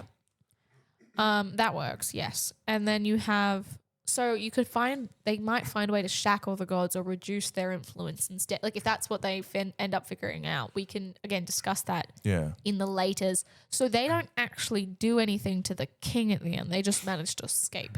But they've stirred uprising, I think. They've stirred The pot. not the phrase I want, but I'll think of it later. Yeah, no, they managed to I think they managed to put a crack in this Immortal King's armor to the point where the people start questioning and rioting. But ultimately, the Immortal King is like, they're enemies of the state, kill them. Yeah, and he puts on another show, has more monsters, and he's like, if I was so awful, I would not keep you safe from these, but he doesn't up the tax for that one because he has to primarily focus on gaining the people's trust back. Exactly. Yeah. And I think where you go from here is this so you have the premise of we want to get rid of our curses, blessings, and gifts. Yeah. And we will have a small crew of people. I don't know. How many people? 7's probably too many to focus on. 5? Yeah, So 5. is that 4 excluding the main or is that 5 excluding the main? We'll do 5 excluding the main. All right, so it'll be 6 total. And, they'll go around from town to town to city to city to continent to continent. We'll learn more about the world. We'll learn more about people trying to maybe use the gods' influence for themselves. Yep. We'll just meet normal people just trying to be, just trying to live life and all through. Yeah, we'll I think this is a strong foundation. Yeah, here. I agree. I think Yeah, I definitely think it's a strong foundation. Well, so let's kind of just try and figure out who the rest of the crew would necessarily be, because that way that will probably lead us to figuring out how they meet. Yeah. And then once the full crew is like obtained, then obviously there'll be many more journeys and adventures from there, because epic. Yeah. Basically though, one of my questions is, because you can have a few members who drift in and out. So if Leo does have a little love interest at some point, would she just be, or he, would they just be a temporary addition to the crew that then kind of drifts off? Whereas I think if Gil is the one who has a love interest, and I'm back on love interest spoke, but it is a semi-easy character archetype to create. So would his one be part of the crew? I think his one would be a part of the crew, yeah. And I think what would be really interesting with that is he actually doesn't let him see her that way at first, because she's part of the group. Yeah.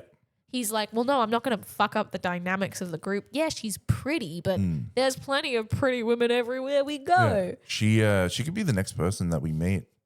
Ooh, to make it extra long and extra torturous. Yeah. Nice. She could be the next person. Maybe they come across a town and... Would her gift be one of adoration? She may not have asked for it. I think her gift is one of... I think it should be a gift, not a blessing. Yeah. Because then we have all three in the group. Yes, a curse, a blessing, and a gift. Yeah. I think her gift would be the ability to... maybe she was a thief growing up. Yeah. And her gift is the ability to steal the hearts of people. Ah. And by steal the hearts of people... Quotations, folks. Yeah, quotations. And the idea is that she has ability to manipulate. Yeah. Well, no, suggest. Let's go with suggest, because manipulate... Like Umbrella Academy. Yes. She has the ability to suggest that, like, hey... You should give me 10 gold. Okay. Yes. So with this, what I like with this is the consequences. She never knows exactly if it's of their own free will. Exactly. She can intend to suggest, but sometimes it might just genuinely be a suggestion. She's like, oh, should we go here or here, guys? And they're like, we should do both. And she's like, no, wait, no, that, which one? I don't particularly mind either. Which one do you want? Then they're like, well, that just depends. Like, because what she's do already you want? And I would say because she's already suggested 2 locations. Yeah. All of a sudden, the suggestion has come into fruition. Like the idea that like she would have been fine with a 3rd option, but now she's limited it to 2 by complete accident. Yes. Now, what is Gil's blessing? What's Gil's blessing? Because it could be something that makes him a little bit immune to her gift. I think his blessing, because Gil was the right-hand man. He was the guard. Right-hand man, but also a guard. I think he should do something with protection. That's what I was thinking. He is the ultimate protector. It's a blessing, so there shouldn't really be a downside. Yeah. At least not a super bad one. There can be a slight downside, even if it's just like, if he has tough skin or something, he struggles to feel sensation that's light. Yeah. Because that's not super bad. Yeah. His has something to do with protection. Yeah. And I think... it could protect himself from things like suggestion as well. It could be... Yeah, exactly. It could be... well, he can't be charmed by another god. That would be... Exactly. Yeah, that would be... what's the word I'm looking for? Disastrous to him protecting me if he can be seduced by another god. So it could be... The blessing could simply be protection against... Not fully protection against other gifts, but like a slight resistance to other gifts. Because blessings should kind of be lesser than gifts. Yeah, because I think his is there's just... less of a consequence. I think his is just like shield. Yeah, shield, both like kind of mind and... Mind, body, and like a literal shield. Yeah, no, I think he has a blessed shield, like a physical blessed shield. It's harder for things to pierce his skin, but he does not suffer any consequences from that. It still can be pierced. Yes. It's just a little resistant. And then I think he is resistant, not immune. He is resistant because, again, a blessing I think should be less powerful because there is no reward for the God turn. Yes. Like the reward for the immortal king was that this means you can protect me well, and it means other gods can't sway you to their side. Yep. That was like, he didn't need to hold anything else over his head. He had his livelihood. Yep. He had his position. He had his place in society. He didn't need anything else. No, exactly. So yeah, I think resistant to charms, because I don't think any god can truly make a human immune to the charms of other gods. Yes, because there will always be like that god of that charming god who's like, ooh, you're mine now. Yes. But yes, resistant to charms, and I think that will be it will allow for when she suggests something and it starts to influence the rest of the group. It will allow for him to be like, all right, folks, focus on me really quick. Yeah. These are the options. 1, 2, 3's eyes on me. 1, 2, 3's eyes on me. And she might even use her suggestion to be like, listen to Gil. Yes. And then it's one of those things where he's like, okay, we were given options. Let's use our own brain power for them, folks. Come on, just because she's a pretty lady does, and he might not even realize at first that she is gifted. He's just like, come on, guys, like, yeah, she's pretty, and she's like, ooh, I'm pretty. Yeah, but I think the best way that they meet this character, by the way, is so they're another tavern. No, jokes. No, they are posted up in this town because they're like, well, we pissed off the immortal king and we can never go back there again. Yeah. Now we have to go somewhere else to try and get rid of these things. Yeah. And I think the way they meet this character is she is walking around without abandon. She's just doing whatever she likes. Yep. She has this entire town under her suggestion. Under her thumb. Yeah. She picks up an apple and eats it in front of the vendor, doesn't pay for it. Mm-hmm. She moves through like she owns the place. But she looks oh so lonely. Yeah. She's like, well, another day of doing whatever the hell I like. Well, it's hit a point. In any conversation she has, she's not intending to suggest the townsfolk any further. Yeah. She's not intending, she wants an argument. She wants a disagreement. I love that. She wants anything that is not just acceptance and agreement of her, because she grew up with people belittling her and looking down on her and underestimating her and not considering her for her true worth. And now everyone's just like, oh, yeah, the pretty lady can take the thing. And she's like, no, you can do whatever you like. She's like, no, I earned money, like actual hard work money. Let me pay you. And then they're like, yes, of course we'll let you pay us. And then she's like, no, you were supposed to fight me. You're supposed to haggle. She was like, you were supposed to fight me to make you pay. And then I'm supposed to try and say that I want to pay less, because now she has the money to be able to do that. I know the meet cute between the two of them. Yeah. She's taking the apple.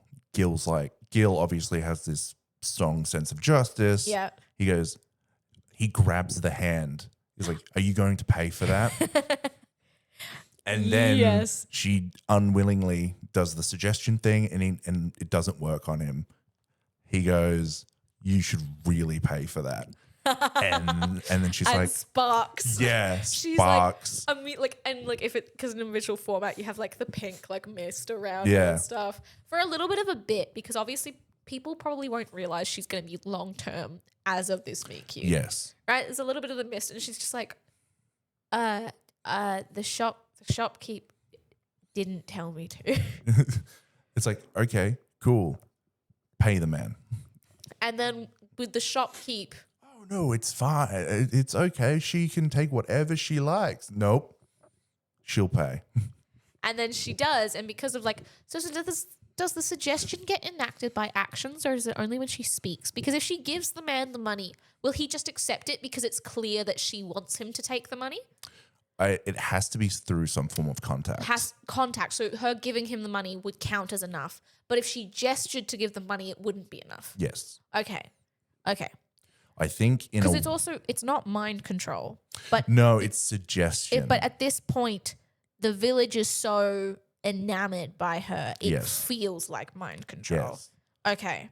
Because maybe when she first got it, she did like a bit of a spree where she was going around like, I don't know, high-fiving people or like touching them on the forehead and making the suggestions. And at this point, it's just so ingrained in them. And it also, I think it does depend. I think because it's suggestions.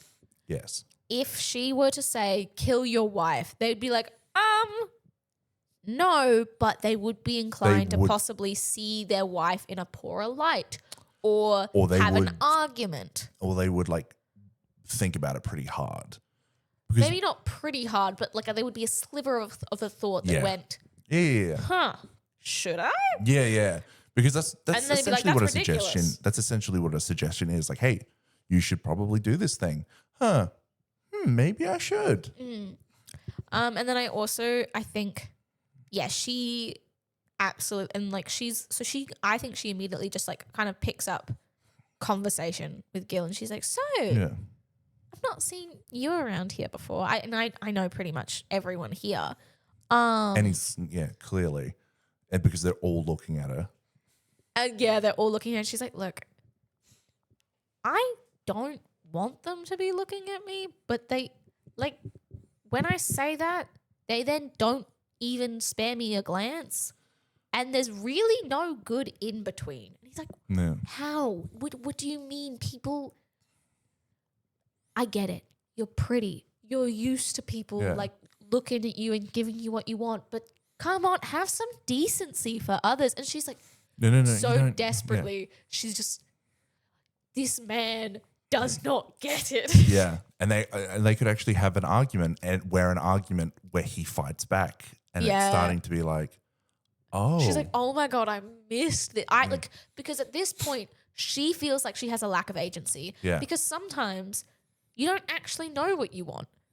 And she's like, no one's giving me a chance to be like, you'd be like, oh, this or this. And then someone picks something and then gives you the chance to kind of go, oh, wait, no, I actually I think I want the other thing. She lacks a certain sense of agency at this point as well because the town isn't giving her a chance to fight for anything. It's not giving her a chance to care. It's not giving her a chance to have to work. She has lost a sense of identity now that she no longer needs to steal, I would argue as well. Yeah. Because people just give her things now. Yeah, she doesn't even have to say anything. No, they just kowtow to her every whim. Yeah. I also think it'd be so funny. Like, I think she goes to the tavern with them because they'll have to stay somewhere overnight, and she's enamored by this. And I think because Leo has part of a god's like being. I was about to ask. I think he's resistant as well. I think he's less resistant than Gil, but he's also insane. So he comes across as equally resistant. Yeah. And it's only for like the really like the things that she's actually intending to suggest that his lesser resistance shows. Yes. So if she at some point truly is desperate for the two of them not to do something, she will say, oh, I truly think it's much better if you two stay here while I go do with someone. It could be someone from her past. Yeah. Someone who's enamored with her but doesn't really take her suggestions seriously because it's the type of person who takes any mundane thing as an invitation. Like it could be her not actual suggestions are sometimes some people take them as it. Yeah. Because suggestions also depend on the person receiving. Yes, it does. What do you hear when you hear that suggestion? Because they might not hear what she wants them to. Yeah, that's the problem with gifts is that it's mostly a negative thing. Yeah. And so I think, she says to the two of them and Leo's just like, well, of course, it's your business. Poof, ha. And that's when it's very clear. If it were his normal insane self, he would be like, I'm up for the chaos. You can't tell me to miss out on this. Like, are you kidding me? Look at that guy. Look at that. That looks hilarious to watch. Look at him. He's breathing hard. He looks out of breath just from standing there. Yeah. I'm going to go tickle him. I'm going to go tickle him. And whereas Gil, and this will be how like the audience sees that like Gil's truly resistant, again, not immune, Yes. but truly resistant, because he might falter slightly. He might be like, oh shit, she actually does just want to do this by herself. Because there'll also be like a part of him, once he learns of her gift, yeah. which I think should happen way later. I think he won't realize for a really long time she has a gift. Yeah. And I think there might be, when he eventually develops some little feelings, there will definitely be a moment where he's like, fuck, Well, I just being influenced? Yeah. And she might overhear him talking to Leo about that at some point, and she'll be devastated. Yeah. I think so. My plan for each arc is going to be one city. Group goes to place. Yes. Group learns about place. Yes. Group finds out what's wrong with place. Yes. Group tries to fix place. Yes. In doing so, trying to learn more about how they can get rid of their curse. So technically, she's what's wrong with this place. Yes. Okay, great. I'm glad we're on the same page there. Technically, she's what's wrong with this place. They try to fix it. Yeah. Maybe, I don't know, some bandits roll through, and because she is an asshole at this point, she's like, hey, bandits, you should kill those guys.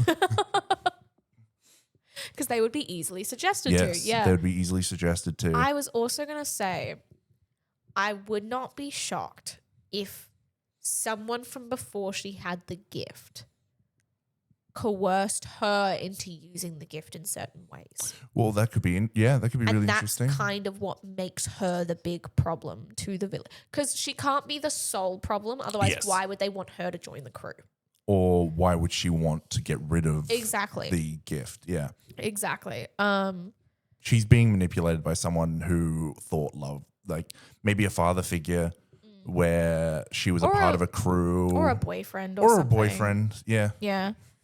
And it's someone who disagrees with her, but because he truly, truly does not see her suggestions as worthwhile.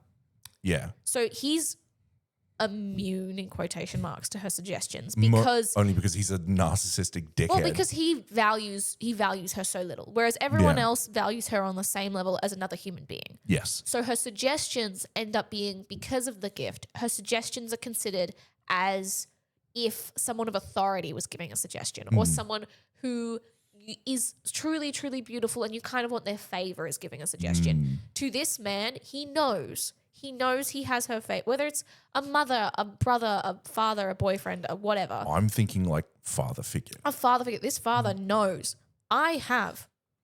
she is my child. She must obey me, whatever. He knows.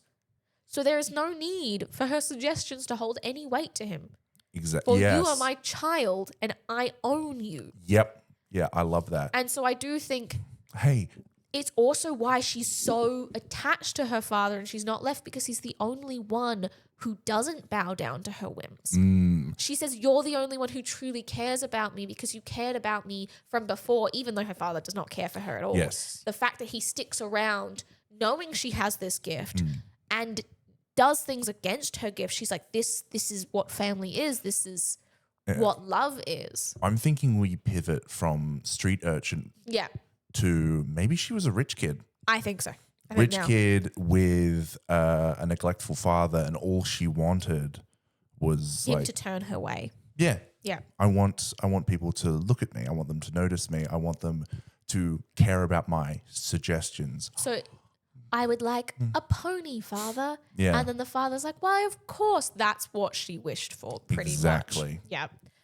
But her dad's like, I had you out of necessity. I don't care for you whatsoever. Yeah.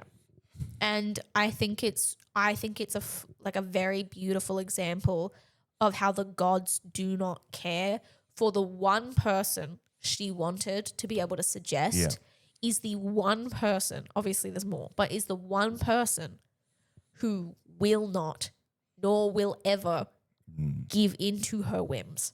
Yes. And even though parents are supposed to be the weakest to their children's suggestions. And this entire arc, he's like, so she would go home, he's sitting there like smoking a pipe or whatever, something generic. Something generic. And has some booze. Yeah, and she's like, I met two really interesting people today. And he goes, and she's going on and goes, and she's like talking about Leo and Gil Yeah. and like there's these new people coming through and One of them told me to pay. yeah. And she's like, she's really excited of like, there's somebody who doesn't listen to me. And the other one is too crazy to even tell. Yeah. He's too insane in the membrane. It's like, I think he listened to my suggestions, but at the same time, he's like, he chose to interpret them in really wild ways. Yes. And I think And that's the thing. They still have choice of interpretation. Yes. She's, again, because it's not mind control. no, it's, I would really like a pony.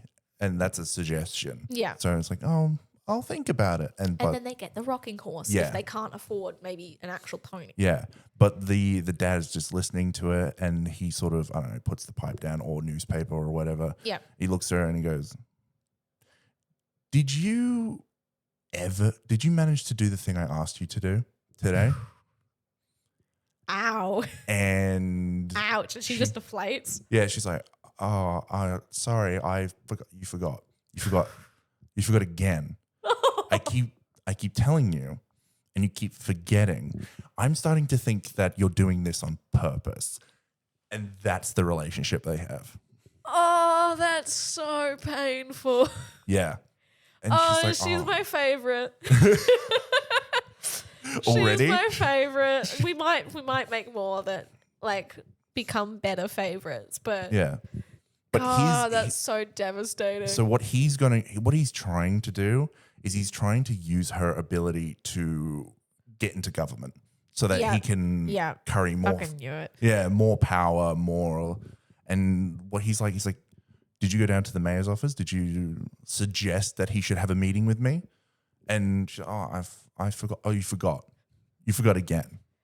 And it's like, How many fucking times do I have to tell you? Yeah. How many fucking times do I have to drill into you that I'm doing this for us? Yeah. That My God. That I'm doing this so that we can have a better life. So that everyone can have a better life. So that you can use your abilities. So that you can use your abilities. You know, her head will go down, deflating. Look at me. Yeah. And they'll have that whole conversation. Boo. And then He's an asshole. He's an asshole, but I do think the next day she starts her way to the mayor's office. And because Leo is obviously intrigued, he can spot another gifted or blessing from a mile away. Gil, completely fucking clueless to the fact that she's gifted. Yes. And we'll figure out how long that stays that way, whether he finds out quickly or whether he is just oblivious till way later in the story. Yeah. Up to debate. I love the idea of like she's walking to the mayor's office to get curry favor with him. And then they come and interrupt her. Oh no, or just Leo's just out for a morning stroll and he's like, so you have you're gifted, aren't you? And she's like, Yeah. I think there's another possibility. Yeah. I suggest that there's something else that makes me so charming. Yeah, nice try. And that's the thing. I also think with suggestion, knowledge or at least awareness reduces the impact, obviously. And that's part of why Leo's not as influenced. But also Leo, possibly because of like his insanity. Squirrel. But also because of his insanity, he's also just like, you are a literal child to me. Yeah, I've been around for a long time and like, look, I get it. This is a really powerful thing you've got going on, but I'm kind of immortal. He's like, I'm immortal. If you told me to go jump off a bridge, I would, but that's because I want to. Yeah. And she's like, what?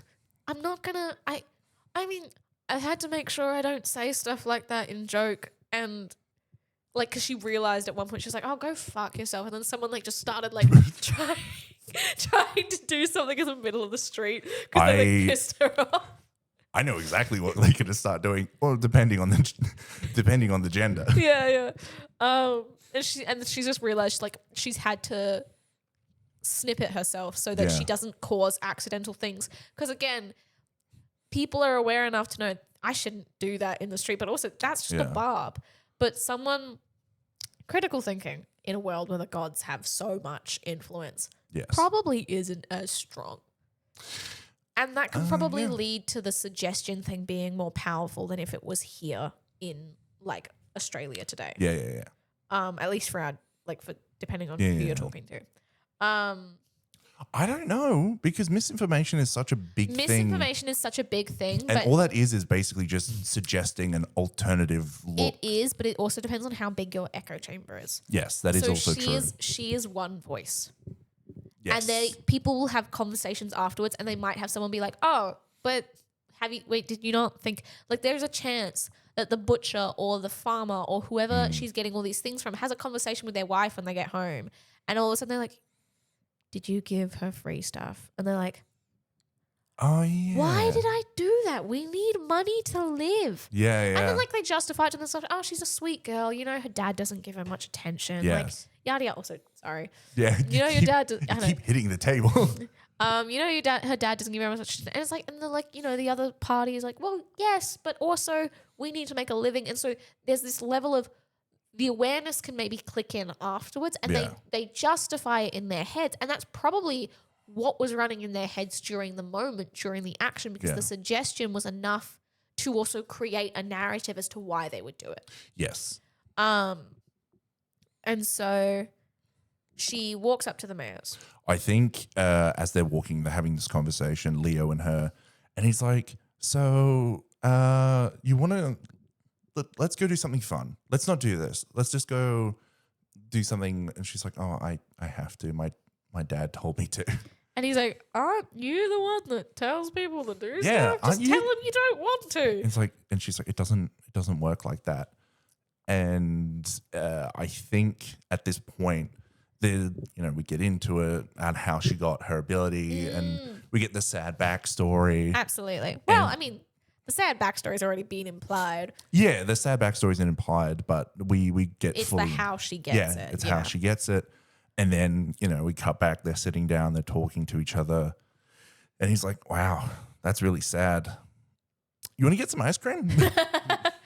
I'm craving ice cream. And she's like, are you trying to suggest to me? And he's like, well, yes, but not in the way that you suggest. Yeah. It's like, wow, your power really sucks. I mean, it's cool, but it sucks. She's like, you only asking me so you can get it for free? He's like, why would I care? I'm just going to steal it. Yeah, I'm not. I have money somewhere. I think I threw it in a lake. Or it's with Gil. He for some reason decided, I'm not responsible with money. Yeah. You throw a gold coin to you throw a gold coin to a badger one time. And all of a sudden, and she's just like, a gold? Yeah. To a badger? Yeah. You didn't see his eyes. He was pouting at me. He needed it for his family. That's beautiful. I love that. Yeah. Oh, that's great. Yeah, I do. I truly believe that. Yeah, I think she doesn't agree to ice cream. Yeah. Because the fear of her dad at the moment is stronger. Yeah. And I think at that moment, Leo gets the idea to go have a chat with her dad. Oh, no. So she's like, I need to do this thing for my father. And she continues walking off. She continues to the mayor thing, and he's like, okay, I'm going to go ahead and take a look. He doesn't say this to her. Yeah. So it's like, well, I'm going to go talk to her dad. And then it's pans to a different shot. Like, it's a quick cut shot of it. It's just Gil going, he's going to do something stupid. Like, he got the Spidey sense. He's like, he's going to do something stupid. He's flirting with somebody. Yeah, he's like flirting with someone like, hey, beautiful, you think we could stay and the night he goes at to touch her hand and he goes, he gets the shivers and he's like, oh no. And she's like, wait, what do you mean? I thought we were having such a lovely time. He's like, no, not you, darling. My friend, he's eccentric. She's like, oh, I would love to meet him. He's like, wait, no, I'm not trying to set you up with him. Yeah. Let's focus on what we had going, darling. And she's like, well, I mean, you don't see many eccentric people here. And he's like, fucking damn it. Son of a bitch. Damn it. And I guess you could have that as a character. I think it could be a bit. I mean, not you could do all that the time. I mean, you could do it as a bit, but you can also have this like as a character thing for Leo, where he is like, he's so out of it, but he's eccentric and free that people are just drawn to him. Yeah. But anyway, we would cut to the mansion. The dad is doing something douchey, like, I don't know, whittling. I don't know. Whittling is not douchey. Whittling is not douchey, but whittling ivory is.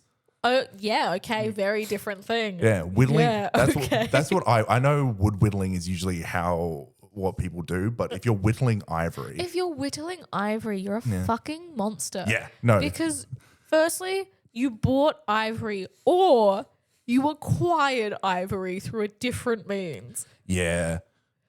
So he's whittling ivory, that he acquired through a different means. And I think Leo doesn't have any personable skills. He kicks down the door. He's like, "Hey, I'm gonna talk to you." And he's like, "Oh, you one of the mayor's boys?" Because the dad also just does not get out. He gets his daughter to do all the socializing for him Yeah, because he's a dickhead yeah. Who whittles ivory? who whittles ivory. It's probably in the shape of like a gun.